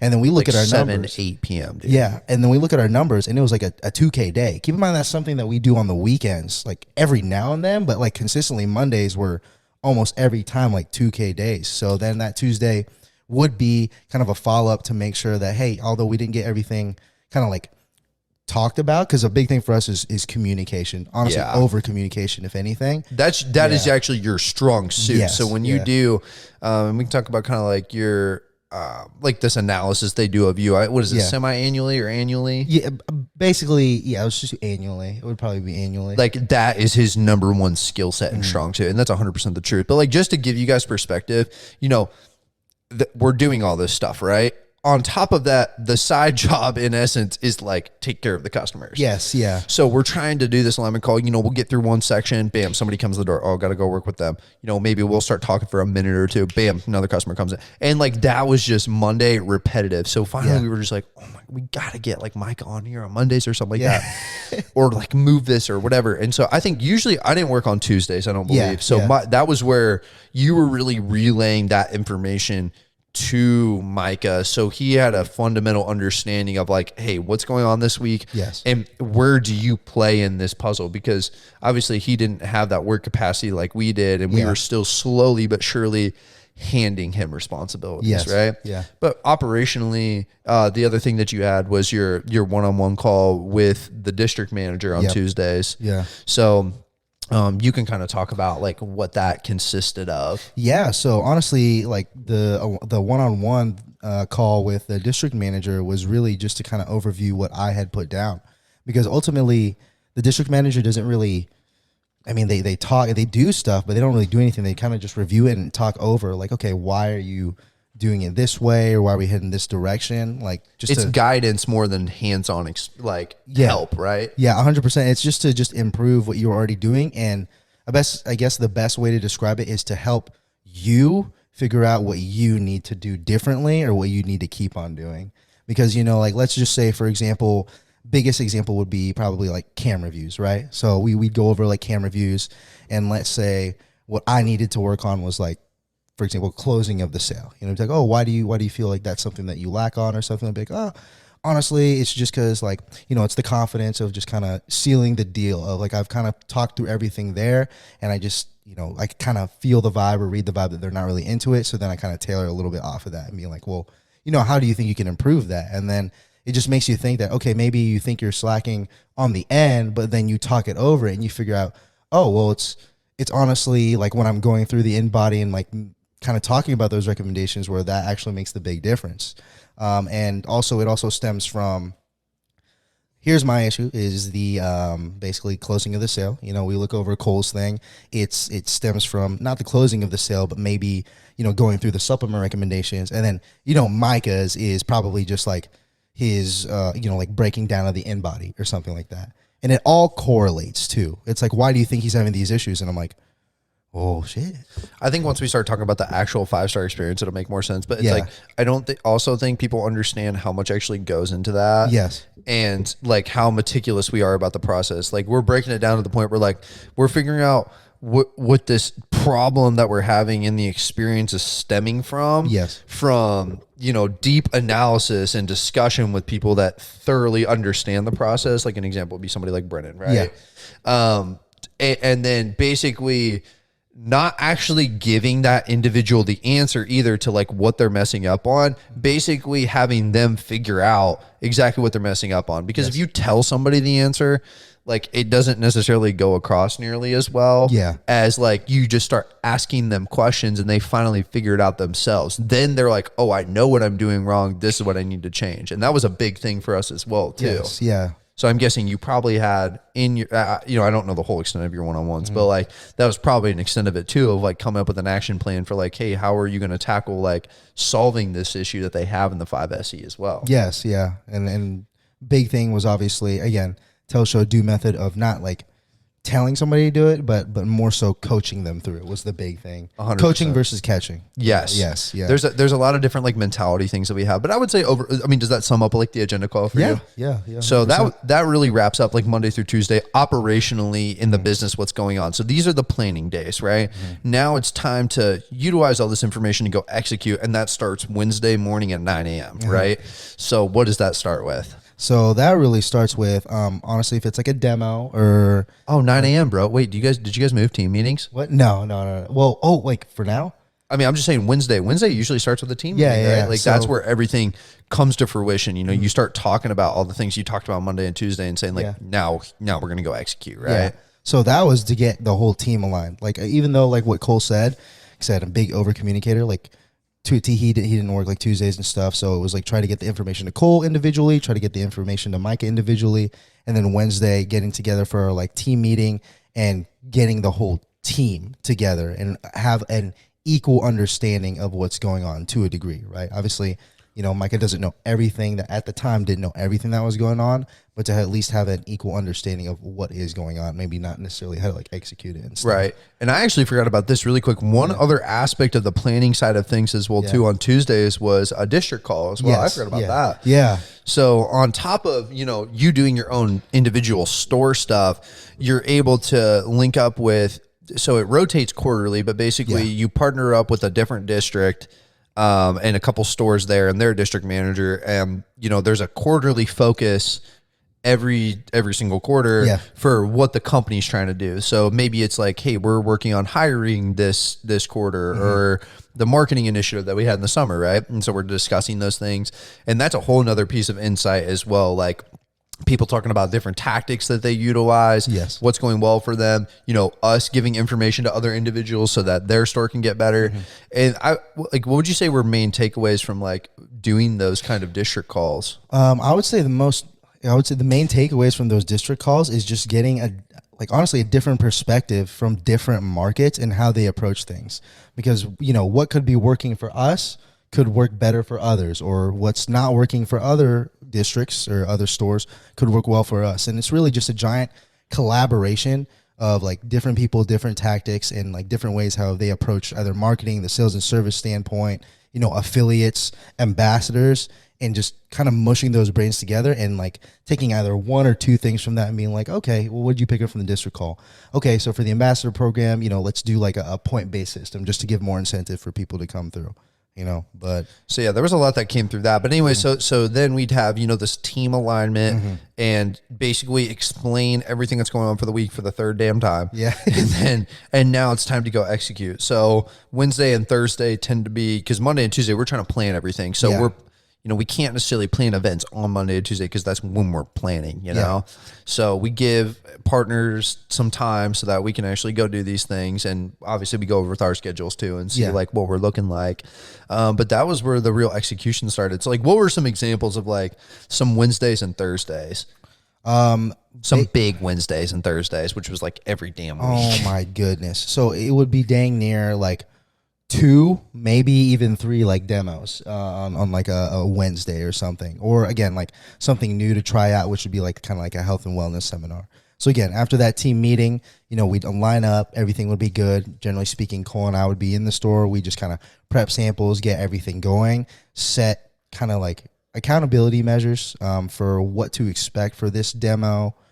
How many like Instagram follows, quantitative data for us to actually like, there's an accountability side of things because when you go to these demos, what we were doing at first was like, we just didn't know any better. Yeah. We were going to these demos and we're just handing out samples and then we call it a day. Right. And then we would just basically send a prayer up to the Lord that people actually came in. And then we finally got smart and we're like, we need to get something out of this. Like, because we always felt, at least personally, I always felt like a bother when I was going to these places initially.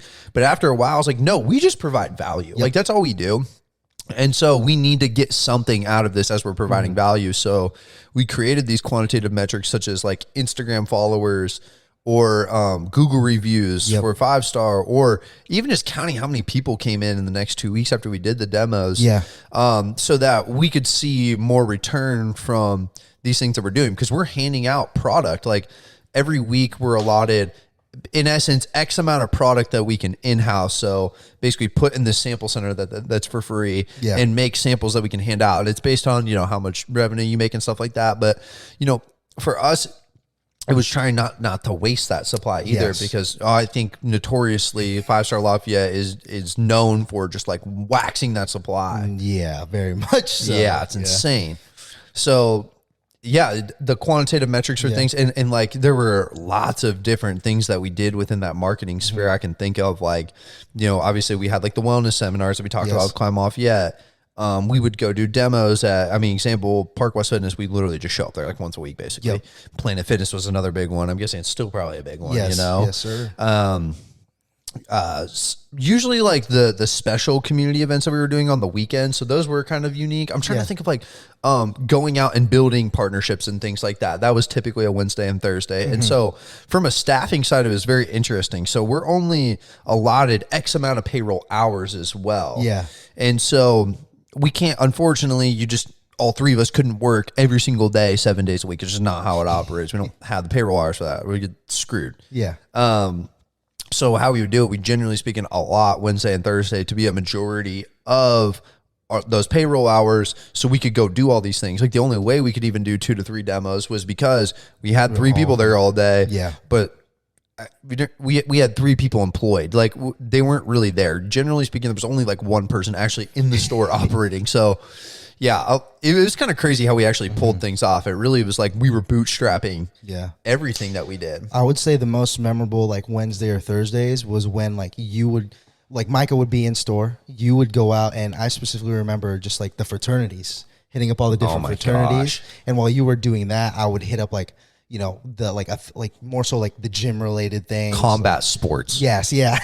Man loves combat sports. But that was just very unique to just because like we literally honestly would see each other for like the first 2 hours of the day. And then we'd be like, okay, we go out and market. I'm going to go here. Cole's going there. Micah, you got to head down here. Hit us up if you need anything like at all. And then we'd like link up, and maybe you'd have like 3 hours left like of the day or of our shift. And then we'd come in, and we had like this marketing tracker type of deal where we'd put in like notes, or basically like, hey, we went here, who went for how long, all of that, whether it was like a demo or it was more of like kind of like the B2B type of deal. Really quick, everything that we did was documented as well. Like there was nothing that was like, we didn't do something and it wasn't written down. So what he's talking about is a whole entire, like if you look, is it broken down yearly basically? Yes. Yeah. If you go to this document, it will have a list from, probably June or July, all the way up until now of every single event that's happened, which I'm guessing that thing now is like 60, 70, 80 things long. It was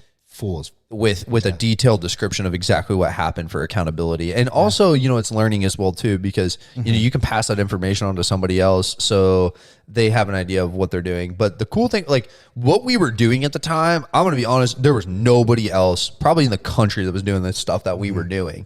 Like we had to get creative too, because we were a new store as well. Yeah. And it was just like, yo, whatever we can get together. And the fraternity thing was super cool. Basically, all of us, we leveraged our own individual connections that we had. Yep. And through that, we're able to build more connections. But really, it was just like, okay, who has a connection to the fraternities? And I was like, well, I went to Purdue. I was in the fraternity. Like, it makes sense for me to go, hit up a connection in there, literally go at dinner time to speak to all these fraternity guys, give them out free samples, hype them up, give them $10 gift cards. And we would see return too. Bro, I remember when we did that in August and September, those were probably the biggest marketing months we ever had. Yeah. Like, I would say there were probably at least 20. Yeah, no, very easily. Big purchases was probably between 8 to 10. Stacks on stacks. Yeah, I mean stacks, bro. That's when we used to rip Androdol. Shout out Androdol. Oh my gosh, Androdol was the best combo ever. Dude, we should talk. Yeah. We should talk about supplements a little bit too. But oh man, I forgot what I was going to tail off onto. I don't know. Well, that's kind of the marketing section, and then sales and service. Okay, the next two things I want to talk about are going to be like the 5-star experience, and then I also just want to talk about like supplementation, because I think that's an interesting topic for everybody. Absolutely. And we have like a mass amount of knowledge on it as well too. At least the supplementation that's in the 5-star ecosystem, and probably some of the gray area stuff that people don't know as much about. So one, I do want to talk about the 5-star experience, because everybody that's been to the store has received that, whether you actually knew it or not. And so it is like a sales training program almost on how this store and business operates. What's the mission statement of 5-star nutrition, by the way? To deliver outstanding results for our customers, baby, and to create customers for life. And what's the vision statement? I believe it's to create a culture obsessed with driving results. Yes. So, it's all about great customer service and people taking ownership of their fitness, by having the resources available to them to actually achieve that, right? Like a lot of times, people can't achieve things because they don't have the resources to do it. But 5-star is now this beacon to where you can see success in your health and fitness, no matter what starting point you have, which is the coolest thing. Like the people that start day one that go there, holy crap. Like I wish we always say it all the time. We wish we would have had that, you know? No, 100%. But there's so much that goes into this 5-star experience. And, we were talking about the critiquing earlier. If you're open to it, I want to talk at least a little bit, like explain it. Yeah, absolutely. And then just pitch in whatever like knowledge that you have about it. Yeah, of course. So literally like this is actually how it operates. So the first thing is like somebody walks in the door. Now you have to identify whether that is a new customer or a returning customer. Now, if you're just starting there, you're not going to know the difference. Yes. Yeah. For us, we've been there for a long time. So we knew the difference between if it was a new person or not a new person. First thing you're always going to ask somebody though is like, what brings you in today? Right. Yeah. So that question is very important, because that's going to direct you towards what the next steps are. And just real quick before Cole goes on, literally every single thing that we do has a purpose. Correct. Every single question that's asked, literally anything. Even handshakes, fist bumps, like all that, just to like open them up and stuff. We'll talk about, grabbing the product out of an individual's hand. Like those things are there for a reason. Yeah. But in a general sense, you're going to ask somebody what they're in there for, right? Mm-hmm. Because, we're trying to provide a service and we want to be valuable to these people. So, hey, maybe it's I want to get on the InBody, or like, hey, I'm here for a pre-workout, whatever. Or we'll talk about new customer first. Hey, this is the first time I've ever been in here. Yeah. My friend talked about it, or maybe they don't know anything about it and they just think it's a sub shop, right? Yeah. So after that, what you're trying to do is it's called qualifying an individual. So we have certain questions that we ask people. So this is kind of like our rubric for how we become problem solvers, right? Yes. So the first aspect, the first half is listening. The second half is educating. And so examples of questions include like, what do you do workout wise? Like, or really what's your goal? That's the first thing. So are you trying to build muscle, or are you trying to cut down? Or in a lot of instances, what we found, it's people with quality of life issues, right? So trying to be healthy, trying to be happy. I'm just a freaking teacher, like I'm not out here trying to be a bodybuilder. Understandable, right? And then it's what are you doing to actually work towards that goal, right? Yeah. So that includes things such as like, what is your workout history? What does your nutrition look like? Are you familiar with supplementation at all? If you are, what have you tried in the past? What is your experience on those things? Yeah. Also, you know, things that were very relevant to the conversation is like, hey, what do you do for a living? For a multitude of reasons. I think, you know, one thing, and this isn't being judgmental or anything like that, but, you know, I mean, we're trying to run a business, right? And I mean, if this dude, you know, he's got deep pockets, right? Like, you know, I'm not saying you're going to like take advantage of that by any means, but now in your head, you know, like, okay, this person is more invested into investing in themselves. Yes. And I'm willing to recommend more things that are going to suit this person's needs. Right.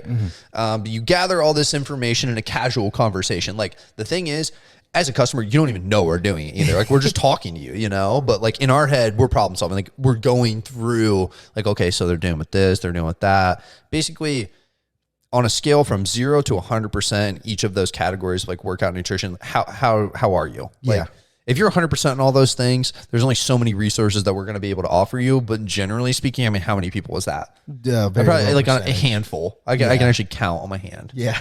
So after that, then you're trying to provide value and you're trying to basically buy yourself time because you don't want to waste people's time and you want to get them through the experience fast. But like, you also need to keep them engaged. And so the biggest resource that we utilize is the Embody. Yeah, buddy. So you'll hear every time after we ask you a bunch of questions, basically, and we'll say, sorry, I'm not trying to interrogate you or anything. I just want to get, you know you a little bit better. And, you know, we're here to try to provide value. Like, hey, we have this awesome machine called the Embody. Relate it back to their goal on how this thing can be helpful, which, by the way, if you don't know what an Embody is, it's a $10,000 medical grade device. This is literally what we say in the story. Yeah. $10,000 medical grade device. It's going to measure your body composition, not just your weight. It's going to measure muscle mass, percent body fat, things such as basal metabolic rate, which is going to determine how much food you need, and it tracks your progress for you. And guess what? Now it takes a minute. Yeah. And it's free every single time that you come in. And it's just there as an accountability measure to measure the efforts that you're putting in. Because the last thing you want to do is put in all this effort and see no results, right? Yeah. I mean, imagine working 80 hours a week and then having no money. Like that would suck, right? So that's why you check your finances. So think of that as like, your fitness bank account almost. Yeah. So at that point, get them on the Embody. If they say no, then there's a different course of action. But get them on the Embody, explain this Embody paper to them. And then once you finish, navigate them to the next portion, right? So it's like, hey, you know, I've gathered all this information about you and you're telling a story about an individual through the Embody as well too, right? Yes. And I mean, I know you've seen thousands of them at this point. Like you can tell a lot about an individual just by looking at that paper, correct? Yep. Like obviously, you know, you're not here to like make assumptions or anything, but literally what we talk about is like, hey, you know, the stats that you get from this Embody, it is literally you in paper form, you know, or I go like, hey, if you ever play video games, this is basically your player stats. And we're looking to improve you, level you up, you know, boost your stats or something like there's that. a reason that you're at where you're at on that paper in that current moment. And what we're trying to do is explain to you where you really want to be based on what you told us. Yeah. And in essence, after we explain the paper, how do you do that, right? And you know, you're justifying based on information that you heard. It's like, hey, Susan, you know, after explaining this Embody, I know you want to lose some weight, and I know you're also dealing with things that are chronically like inhibiting you from doing that, right? Like your sleep sucks, you know, you're bloated all the time, you're stressed. You know, I want to help you with those things and at least point you to options available that are going to help you throughout this process. And, you know, when you're trying to help somebody, they're never going to say no. And it's recommendations at the end of the day. But, you know, take that paper over. If you feel suit, they offer free meal guidance. Yeah, buddy. So, you know, just kind of go over some things. And usually it's not like write out every single meal. It's like, okay, you do pretty decent on these. It's just like, hey, you're struggling with this one spot. What's an actual like thing that we can do to solve this problem? And then after that, utilizing supplementation to really maximize towards the goal that we're shooting for. And a lot of times it's referring to numbers. People want to know when they buy something, like what they're actually going to get out of it. So, you know, a lot of the cool thing about 5 stars, they offer like these kits and things like that at discounted prices, which is really awesome. And I will just say all the supplementation at 5 Star Nutrition is actually really good as well too. CGMP certified product. So think of that as like FDA stamp of approval. So you're going to get a quality product, but utilizing the information that you heard when you first talk to them, plus the in-body information to navigate them towards what their best option is for what they're trying to do right now. And then after that, you're just like, hey, these are just recommendations. I want to show you these things in the store because you've created the value for them now. At the end, we'll recap. You can go with whatever you want to go with today. That is literally like basically exact verbiage on that. And to touch up on that, it basically is like, okay, why are these things that we recommended you or told you about gonna help you out? How is it going to help you out, and what are they is basically the big thing about Correct. Yeah. And so the what happens when you go on something called the tour of the store. So that's when you're starting to walk around the store and we navigate you towards the products. And so, it's at that point, it's a little different pitch because first it's the why, right? When you're on the paper, you're explaining like, okay, so this is why this suits your needs, but what is this? And the other thing we're talking about is cost effectiveness as well too. A big thing is like not everybody has $1,000 to spend on supplementation, but it's valuable in people's lives. So explaining maybe, hey, you should ditch the protein. You should go with the mass gainer because you're trying to build size. And here's the thing. They're the same damn price too. And you're going to get triple the amount of calories out of it, right? So that's value. Yes. Like the what. And the big thing too with that is the reason why we give the why, how, and what is because for some people, they do want to know everything. But for some people, and this is something we say sometimes, it really ain't that deep. You just tell them a certain thing. Like I just want to build muscle. Okay, dude, listen. Like you give them the why, what, you don't see anything on their face, but then you just kind of just tell them how it is and just give it like, hey, it ain't that deep. This is just going to help you put on mad size, bro. Okay, say less. Yeah. Hell yeah. It really, that was something that we figured out too. You sometimes you almost get self-conscious about recommending certain products to certain people, but when you really truly rip it like that and you're like in your head, that is the best option for them 100% and you're not BSing either. And you just tell it to them how it is. It's like, okay. Yo, Dan, I'm going to be honest. You want to build 20 pounds of size? I'm going to point you to the option that's going to do that for you. It's still whatever you want to go with, dude. But I'm going to be honest. Like, if that's what you want, this is going to do it for you. Yep. And when they know it's a guaranteed, as long as they just execute the plan that we made, it's a no-brainer at that point, right? And you're going to save them money through some discounts. And so at the end, once you go over all these products, you're going to ask an individual, what do you want to go with today? Because an individual needs to take action as well, too. Yep. And a lot of times, at least personally, reflecting post after I've worked there. Yeah. Sometimes it wasn't necessarily even about the supplementation. Like, obviously it serves a purpose for them and they understand why, but it's really more of like, you're finally making a commitment to something. Yep. A lot of these individuals, they're kind of haphazardly going to the gym and, they want to do this goal. I mean, everybody wants to be a millionaire, but how many people are millionaires, It's that sense of urgency that you really got to put on them, Mm-hmm. And so you finally have somebody that's willing to push you just a tad bit out of your comfort zone to do something that's good for yourself, invest in yourself. And those people that make that decision, they tend to be very, very successful. One, they do buy into the 5-star system and they see results too. That's the thing. Like if you buy into the system, it's almost a guaranteed way to see results. And I think time in and time out, we've seen that from plenty of people. I mean, when the Andrea Shred combo was there, and we'll talk about supplementation here in a bit, it was a guaranteed, I would just no bullshit people. I would just be like, this is a guaranteed 10 to 15 pound size. Like I will show you 14 embodies that actually prove that. Yeah. Do you have any questions? No. All right. It's 109 something. Okay. Here's my card. Yeah. Like literally that's just how it operates. So, and that's for a new customer, a returning customer. You're really trying to suit more of their specific needs in that moment. Maybe they're coming in for a restock on a product, but that doesn't mean that they don't have problems still, even if they did come in a week ago, right? That, that Timmy that came in last week is not the same Timmy that came in this week. So, you're not here to bore them with the whole entire experience again, but still provide them value in the areas where they really need it. Yeah. Now you're always going to have individuals that they just want to buy their products there and they want to leave, and that's cool. The 5-star experience is actually whatever you want it to be. That is the truth. Yep. But for the, it's still our job to try to offer those resources to you. Because inevitably we're trying to drive a successful business as well too. All the revenue that is made in that store on a weekly basis, at least from August all the way up until January, was the result of 3 people. Yep. Everything that happened in that business was a direct result of those things. But yeah, after you do that, there's all these little steps in there. we're not perfect. You might mess something up. And I think generally speaking, it wasn't the big things ever. It was always like one specific thing that you said that totally changed the direction of the whole entire conversation. And that's where the feedback came in. So, all this work that Riz is doing to actually like look at the cam reviews and stuff like that is trying to identify those things. Cause generally if you're doing that for one person, you're fucking up, like you're doing that for a lot of people. Yeah. And once you fix that, it's a night and day difference too. And like we would see the direct impact of that on a quantitative standpoint. Maybe absolutely transactions are the same, but the actual average order value or the ticket was, $8 up, right? Yeah. And there to an extent is a direct correlation between like, how well you're helping people and what your AOV is too.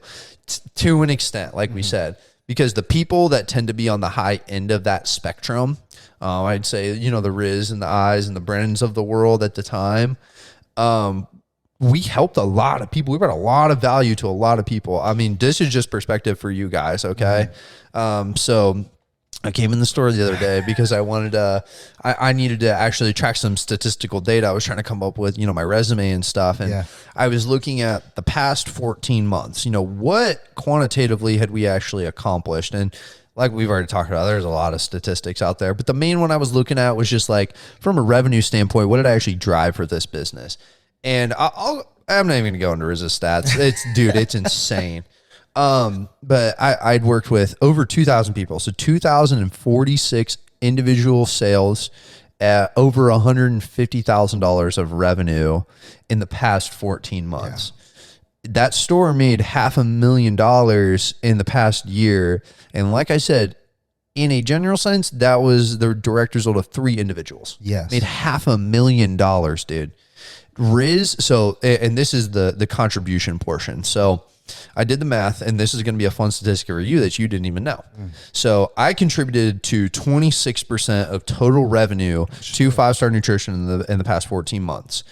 Micah and I would say Yegi were probably about I believe it was like 7 to 10% contribution or something like that. And then Brennan would round out the rest. Riz was a 40%, I believe a little over 40% contribution to all total revenue in the store. That was a direct result of how much time he spent in that store. One, I mean, you had those days where you're working, 4 days a week solo for 10 hours. Like you're taking every single sale, you know what I'm saying? But I mean, that just shows you like how hard you work. And what Riz was really good at is something called pinballing is what we call it. So you have multiple individuals in the store and you're trying to offer a personalized experience to people, but you have to tailor to everybody's needs and like equally as well too. You can't just like zone in on one person except for few scenarios that we had. Because there's other people that still want services there, and Riz was literally the king of that. So because he was so good at that, I mean, honestly, that like doubled the amount of people that you were actually able to work with. And you contributed to, in that light, if we made $560,000, like what, like $250,000 in the past 14 months. That's actually insane. I know you haven't looked at that at all. And that's just a fun fact for you guys. But like there's just so much that goes into that business. And that this was all stuff that we realized after the fact. At first it just starts as like, it's just a sub shop.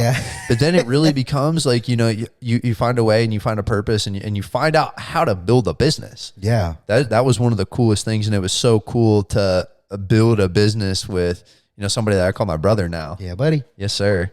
And I don't know if you have anything to chime in terms of like the statistics and stuff like that. In terms of like just the statistics, not really, but just in general of like, I would say the reason why like 5-Star is excelling and will continue to excel is just because of just that improvement standpoint and really maximizing everybody's like individual abilities, whether that's from like a lower stand, like, just like an in-store standpoint or like from like a higher standpoint, just because, I think the one big reason, and this is probably the only thing I'll commend myself in from the professional sense, is just like utilizing everybody's strength. You mentioned like the, semi-annual or annual kind of like review or report. Like my biggest thing was like communication. And then this is just a little tangent. But like the one section was just like execution of the 5 SE. So I was just like, I was thinking, I'm like, okay, it's 1 out of 5. I'm like, it'd be like a 3 or something. 3, yeah. Yeah, and then like Nick, our newest DM, shout out, Big Meat Nick. He likes to cook meats. But yes, sir. But he was like kind of just shaking his head and like doing a 4. But like I was still kind of explaining. I'm like, I'm gonna give myself a 3 because it's not that I'm like, I'm not the best at it. But the people who at the time, Cole was still there and Michael was there. But for the people who are here, they're 10 times like straight up. They're like way better than me. And I do a good job of maximizing that and training them on their strengths. Even though I might not be up there, I can see what they can do to even like kind of better what they're already doing. Correct. So, I mean, like, yeah, everybody had their different skill sets, right? And so Riz was very blessed. When we think about those 4 aspects of the business, when we think about sales and service, marketing, team, and operations, we were like, and we talked about this all the time, like this yin and yang balance of those two, and we encompassed the whole entire business, both of us together. Riz being that team and that operation side, team being through communication, he was just really insanely good at it, to the point where like, it fed off onto everybody. Everybody became really good at communication, and also operations. I mean, that was just something you genuinely enjoyed. Like, you enjoyed just like nerding out and just playing on your computer and stuff like that. Whereas, my personal strong suits, and I think part of this is because you're introverted as well too, though. Me as being an extroverted person, sales and service was something like naturally I was just already good at. And the marketing side of things as well too, utilizing connections and social skills, those are things I was already good at. For me, if I was rated, I'd be like a 4. Like that's probably where I would have been. Maybe I would have rated myself in sales and service when I was at my best, probably like a 4.5. Like, it was to the point where if somebody walked in that door for even a freaking rain, you're walking out with $150 worth of stuff. It happened multiple times. And it was just like my intent, like my willingness to just dive into somebody's life and just give them everything I got with. And it was the truth. I was there actually trying to help people, though. 100%. And it was just like that personal touch that you have, and somebody seeing that you care so much that it really invested them. And I think for that, this is not your personality, like we talk about it. If you were to do that, you would have burnt yourself out, right? Yes, yeah. It takes me a lot more willpower to kind of like on the rougher days go through that and be like, okay, hone in, you got this. Whereas like, for Cole, it literally recharges you. For me, it kind of like... It drains the battery. It drains me down. So I have to have like that limit, or like kind of being like, okay, Cole, you're excelling at this. Like, nail it down. Yeah, just drill this. Yeah. But yeah, no, that encompasses the business. I think, this is one thing I want to talk about before we talk about supplementation was something that we have been super blessed with in general that people don't see either is top-down leadership. Yeah. So... if you don't know who he is, his name is Cody Stevens. He is the CEO of 5 Star Nutrition. The man is an absolute savage. And this company is so well connected. There's so many different, like, they have like a Facebook Live every single, what is it, Monday? Yes. Yeah. Monday now. That kind of reviews, it's an in-depth breakdown of the KPIs. So all of the statistical data for the whole entire company. And on top of that, just really giving praise to other individuals. Like, example, when I started my first day, Cody Stevens texted me and said, "Hey, I hope you have a great first day." I'm like, bro, you make $1 million a week. Like, what? He just texted me, bro. Texted me for my birthday. He texted me for my 1 year, and he actually texted me when I left as well too. Well, like, that just shows like, how much that individual cares as well too. And it feeds down on everybody else as well too. Their vision as a corporate is great as well. We just, a lot of places, you work at like a Walmart, or you work at example, Planet Fitness when I worked there, right? It's just like, cool, I got a job, whatever. Yeah. For us, we were actually invested in like what they were doing in HQ, because they were doing cool stuff. Like, they were like, hey, so we're launching all these new products. We had this plan to actually, this is in the future, like revamp the store layouts and stuff like that. Like, all this cool stuff that's going on. And like, when you have that plus great leadership and that like willingness to work really hard and be the best version of yourself, like, it was a trickle down effect. And I don't think people understand like how valuable that is. If we would have worked in a 5-star where that wasn't the case, like, example, Complete Nutrition, which was the store that was there before us. I believe what I was told by, it might've been Nick actually, was that every single year, the ownership of that business changed. Yeah. So like this journey or this mission that you're going on, would completely redirect. Like this 5-year plan that you have is like gone now, and like bam, now you got a new plan. So for us, it's like it's in it for the long haul, and you know everything that they're planning to do is going to happen as well too. So like that was super cool to see. And also just the opportunities that they give you to actually be able to move up are definitely there. You know, personally, I was actually offered 2 GM positions in my time. One for our Fort Wayne store hey, shout out Vaughn Smith, by the way, we love you. Yeah. He actually pursued a different opportunity, and then also Champaign, Illinois location as well, which I went out there for 2 days and visited. Unfortunately, it just wasn't the move for me at the time, so that just wasn't what I wanted to do. But the opportunities to actually move up in this company are definitely there, and there's cool positions opening up all the freaking time too. So overall, I would just say, like I said in my YouTube video as well too, that's gonna be airing today, baby, this Tuesday. I wouldn't shop anywhere else, really. Yeah. And the other thing is the products as well, too. So now I want to talk about supplementation. Yes. And because that's something, at least personally, both of us are very invested in. You know, it's one thing to work there. It's another thing to actually, like, fuck with supplementation. You know what I'm saying? So I really think there's, like, 3 main people that I can think of, at least in the Indiana district, that are, like, sup nerds, okay? So the first one is Adam Rigatoni. Yeah, buddy. From the general manager of 5-Star Nutrition in Muncie. Shout out, Adam. Dude, you're an absolute stud, by the way. I was fortunate enough to actually go out there for a day and work with him. One of the coolest dudes I've ever met in my entire life. But the man is actually a supplement nerd. Like, straight up. And he loves supplements, though. Like, that's his thing. And for us, it was really just, we had this availability to supplementation. So we capitalized on it. Absolutely. And I would just say, in our time, I think this was the coolest thing that ever happened. And I know you know what I'm going to talk about. So back in July, it was me, Riz, and hey, shout out Brandon Yegi as well too. And we're shout out everybody right now. So that was the squad at the time, and we had like this internal competition to see who could, like, because I think all of us were on a little bit different fitness journeys. Yeah. But basically see who could get the best version of themselves. Yes. And to do that, we spent, I just put a lot of money on subs. Yep. And granted, this is a fun fact for everybody. At the time, at least, it's changed now. We had a 70% discount on first-party products, so that includes Nutri-One, Anabolic Warfare, and Foxy Fit, and then 50% off third-party products, which include things like Redcon, Axon Sledge, Alani Nu, like you name it, any other brand. And we did this series on Instagram, and you guys can look this up too, where we explained our supplement routines. Yep.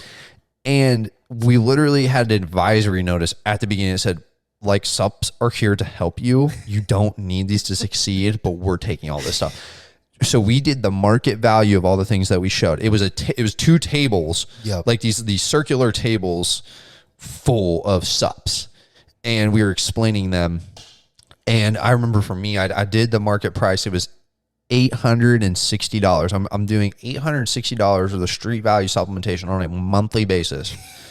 This kid, oh my gosh, he actually had, at the time, I don't know about now. I know it's a little bit different now. Yeah. At the time, you had one of every single thing in the whole entire store. 100%. It was $1,200 worth of stuff. Yes.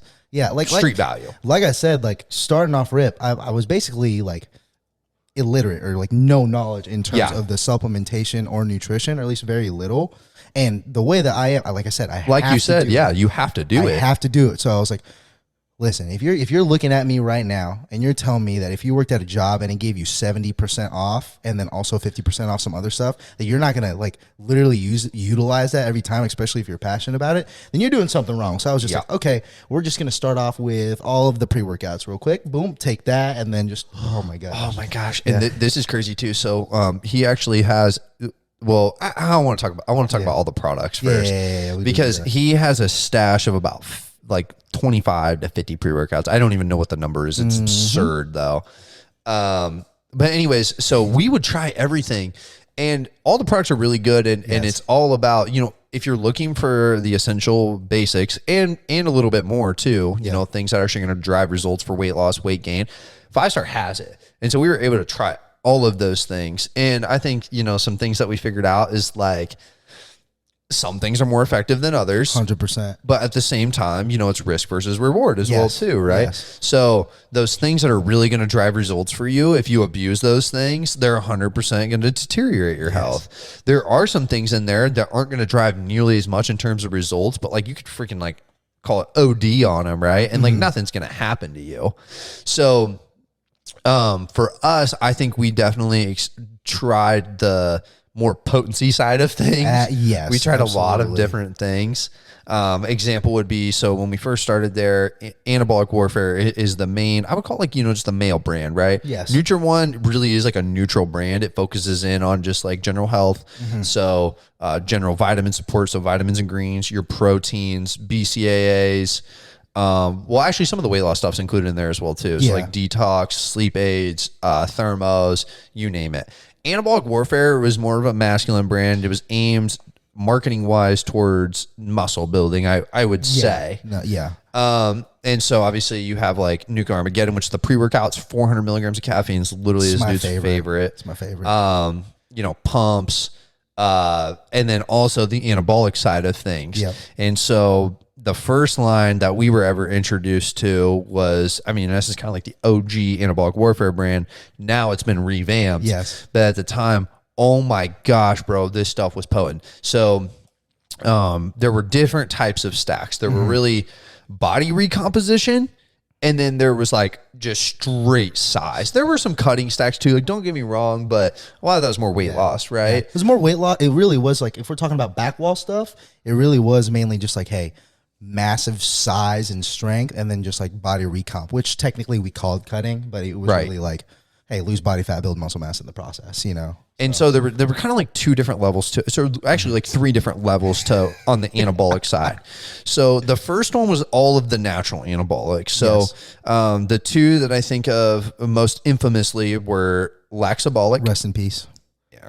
And EpiGrow, which is still there, Project Grow now. Yes. So Laxabolic, I actually talked about it in my YouTube videos getting posted tonight, but it's a natural anabolic that increases protein synthesis in the body, and by doing that, body can absorb more protein. You can actually build more muscle that way, plus increase overall density as well too. EpiGrow, it's a myostatin inhibitor, so basically build more muscle.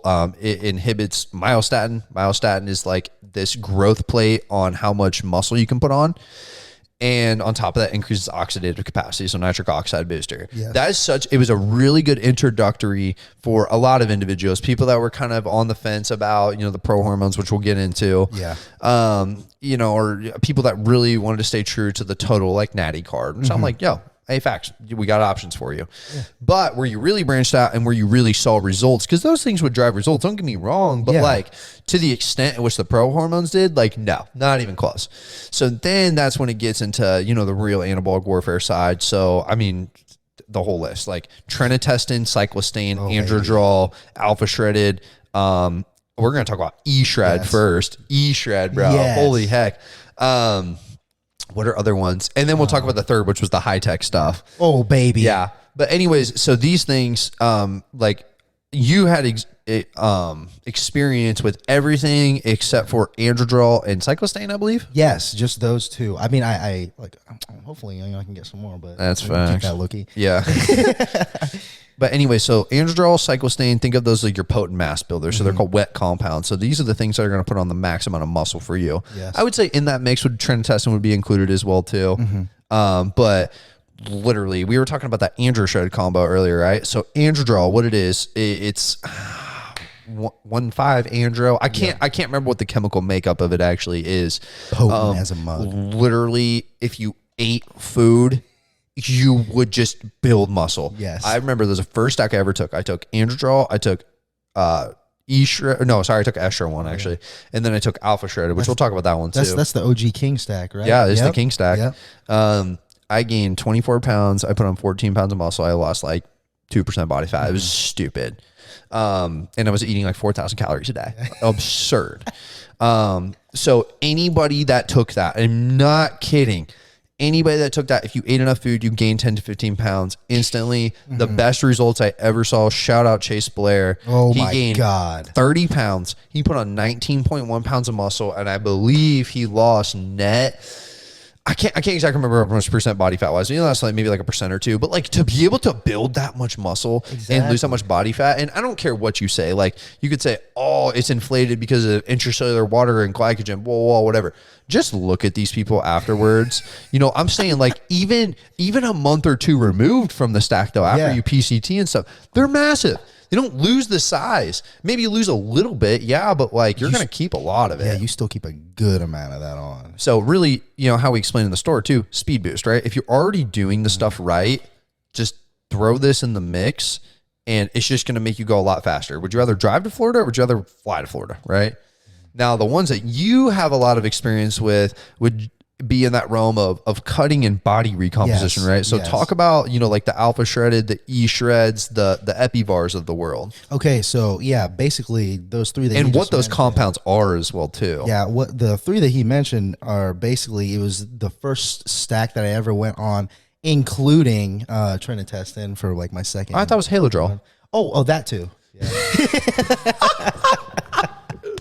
But this man is an anabolic savage, bro. Like the amount of anabolic stress you put your body under is crazy. And he did it. So you're only supposed to do this stuff for 2 months, by the way. How long did you do it? I did it for 3. Yeah. Yeah. So it's okay. Don't do that. Don't do that. But I saw results. Okay. But oh my gosh. Yeah. Basically, that rock stack mixed in with the Trinitestin was an insane like body recomp, insane strength, dude.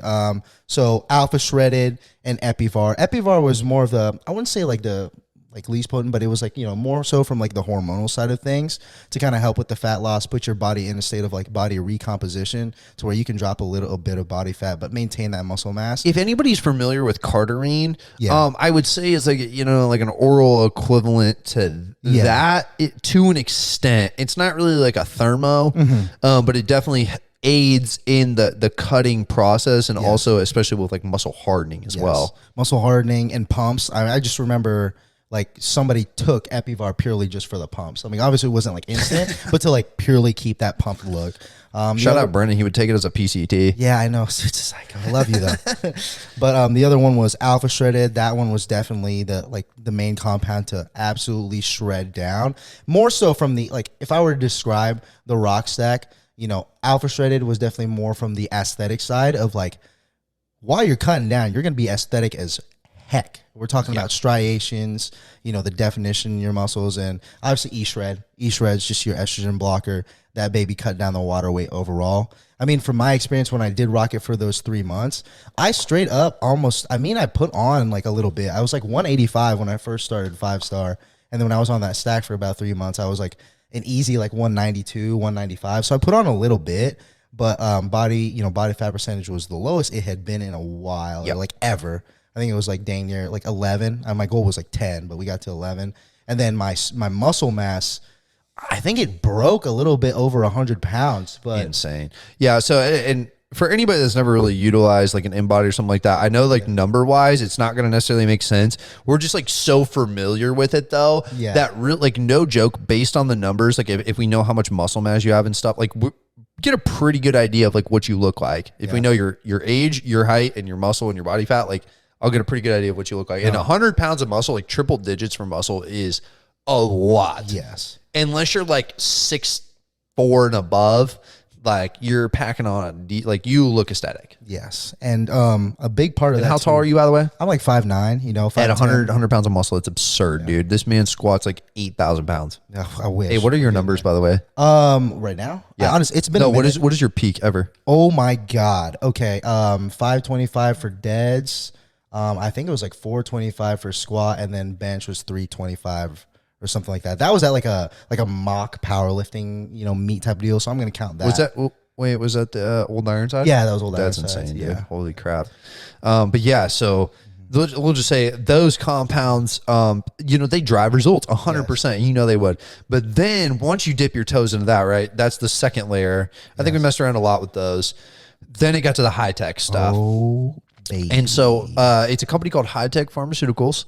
And in essence, think of, any one of those compounds that we just talked about from anabolic warfare, okay? times 2.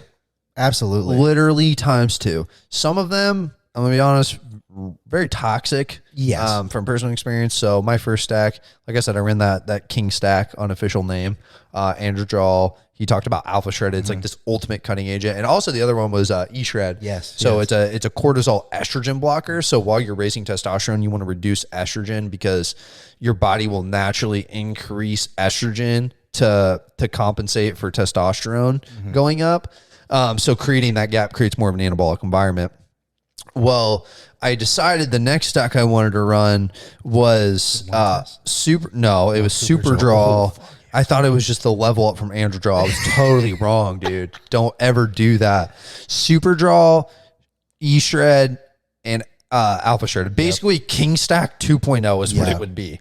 I took it for about 5 weeks, and by the 5th week, I mean, okay, I've never seen my arms, like physical appearance. I've never seen myself larger in my entire life, but how I actually felt, just straight garbage, dude. Like it was miserable.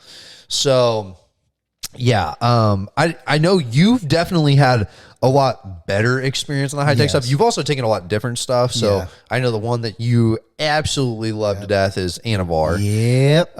And they're these huge hexagonal pills and you take 6 of them a day, dude. Oh my gosh. So anyways, high tech is like drastic results. And we're talking about more of the physical appearance side of things, like deep striations, mass muscle builders, like aesthetics. Think of that. Absolutely. And also, saving the best for last, Haladrol. Oh my gosh, I have some right now. I actually talked about it in one of my videos. Yes. It is literally a scientific miracle. Hey, so here's some fun fact, by the way. I actually did some research on it before we talk about it. Yeah. You're actually supposed to take it for 8 weeks and then you get off for 6 to 8 weeks. Okay. Fun fact. Okay. So you're supposed to buy 2 boxes and do it. But you don't necessarily have to do that because what we found out was you could pop 2 of those during a workout. Oh my God. And you'd have roid rage. If you've never taken Haladrol before, you take 2, whatever, I don't care what workout you're doing, you are going to be actually the most massive human in the gym. If not, you literally feel... You at least feel like it. You feel like the biggest person in the gym. And yeah, that roid rage is literally just like, I would honestly say, this is just more of a side note, that is like when I first took Haladrol or like the 2, that was when hubris ever first started. Oh my gosh, dude. Holy crap. Yeah, hubris is his alter ego. Yes. So it's when Riz goes to the gym because I'm going to be honest, I mean, you can talk about this a little bit more if you want. Like self-confidence, I think is something you've always battled with to an extent. Yeah, absolutely. And part of that, has been this journey to really strive towards, call it perfection in your physical stature, right? And once he started taking stuff like that and just saw how massive he was, because we would talk about all the time. He just, like he said, he doesn't believe something until he actually does it, and he hadn't done it yet. But we just like kept reaffirming it to him to the point where like it was like, you just have to understand this. And now every time he goes in the gym, it's literally like I'll see him and he looks at me and goes, fucking huge. That's literally what happens. But Haladrol, what it is, it's something called test suspension. So in essence, what it's going to do for a 4-hour time block, and I read a little bit more about it. Yeah. So your testosterone comes in like a circadian rhythm, so to speak. And so, it's really high in the morning and then it kind of like tapers off throughout the day. And, there will be some points throughout the day where it's relatively low. So what it does, it really like normalizes your hormone levels so that you have like that consistent sustainable energy. But I think like at a super physiological level. Yeah. So, well, especially if you take 2 of them, oh my gosh. And at least my personal experiences is like, basically roid rage. Like I definitely punched some poles in Vasa, like for sure. And just like, I consider it like a central nervous system suppressant as well too, because the amount of weight that you can actually push and you're like numb to pain as well too. Yup. So it's just like, you can push mass amounts of weight and you like, sometimes you're like, dude, this is so heavy or whatever. It's like, you don't even feel it. You're just like, man. It's literally air. And then like not even like the recovery period, but just the amount of weight that you push and the feeling afterwards is insane. Just make sure you recover after with that's the thing that I've noticed. It's like, because under any normal circumstance, you could never push your body to that limit. Yeah. So when you do, it's like, you know, I'm guessing people on here have played sports before. You play basketball, it's your first basketball practice of the season, and you're doing suicides, right? And after practice, your lungs are just like winded, and the next day you're just sore as hell. That's what it feels like. Yeah. Even if you are a veteran in the game that doesn't get nearly as sore, it's like you pushed your body to a point that you've never been to where you're just like, I hurt. Yeah. Like, dude. But it's like, it's the most euphoric feeling for the next 2 to 4 hours in the gym that you've ever felt. It's amazing. It really is. I'm trying to think, is there anything else that we really want to talk about today? I mean, so we talk like 5-star related or health and fitness related, or just? I really want to come on here and talk a lot about 5-star. We can talk afterwards, more personal. Okay. Yeah, of course. Yeah. But I really want to give this outlet to Riz today to speak about 5-star nutrition, because I think the company is really, really cool. Yeah. The only thing I wish they did was more promotion like this. Yeah. You know, they actually talked about the inside and outs of the business. I'm not saying you got to give every dollar figure away or anything like that. You know, how much work actually goes into this, because when people see hard work, they really appreciate it. Yeah. When they see it, they appreciate it too. Don't get me wrong. But when they actually hear about it too, they're like, I didn't even know, man, that went into that. So I hope this serves as a really good piece for anybody basically that's had an experience with 5-star to understand like how much actually goes into the business. And, you know, this hierarchical structure of like what's going on, broken down even just to the simplest stuff of like, hey, what brings you in today? Yes. You know? Yeah. And just a little touch up on that.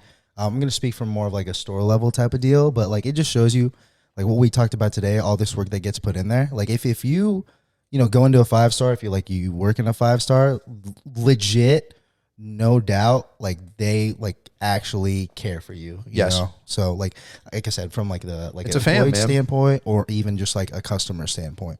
You know, when you go in there, like it.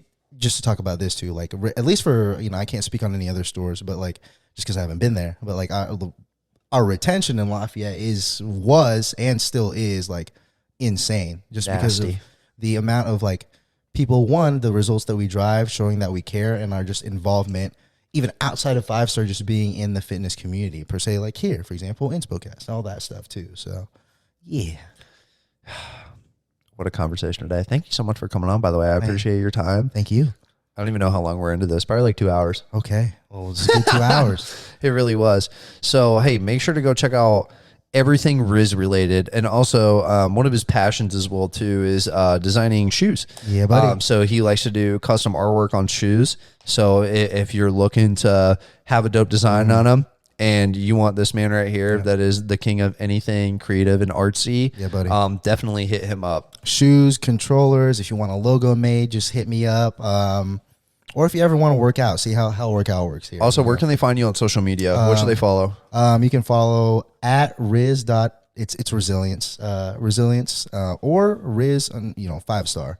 But hit me up for more of the fitness stuff on the Resilience page. You know, we're trying to get that up. So 100%. Gang. But thank you for coming on the InspoCast today. I greatly appreciate it.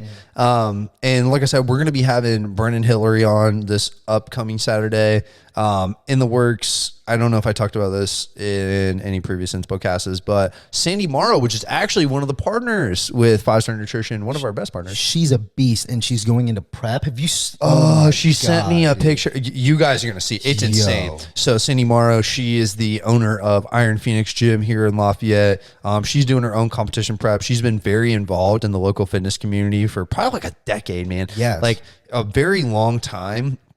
And she's going to have a lot of interesting information on, the training side. I think you guys are going to learn a lot about her journey.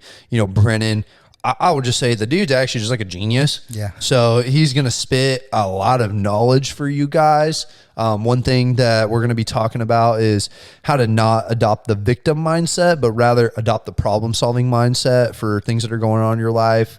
Some quality advice, and also just like his backstory. That man's been through a lot. And I think we were fortunate enough to have him in our lives. And, when we first started, it was really like he was our boss, but now, he's one of our really good friends too. Yeah. So Absolutely. really good person. You guys are going to love to hear him. But yeah, that's going to conclude episode 5 of the InspoCast. Thank you guys for tuning in. Make sure to follow the Instagram page. Give this video a like if you haven't already given this one a like. I don't know what's wrong with you if you didn't. Please. You heard him. But that's it. Thank you guys for tuning in. We'll catch you on the next one. Stay pimping. Peace.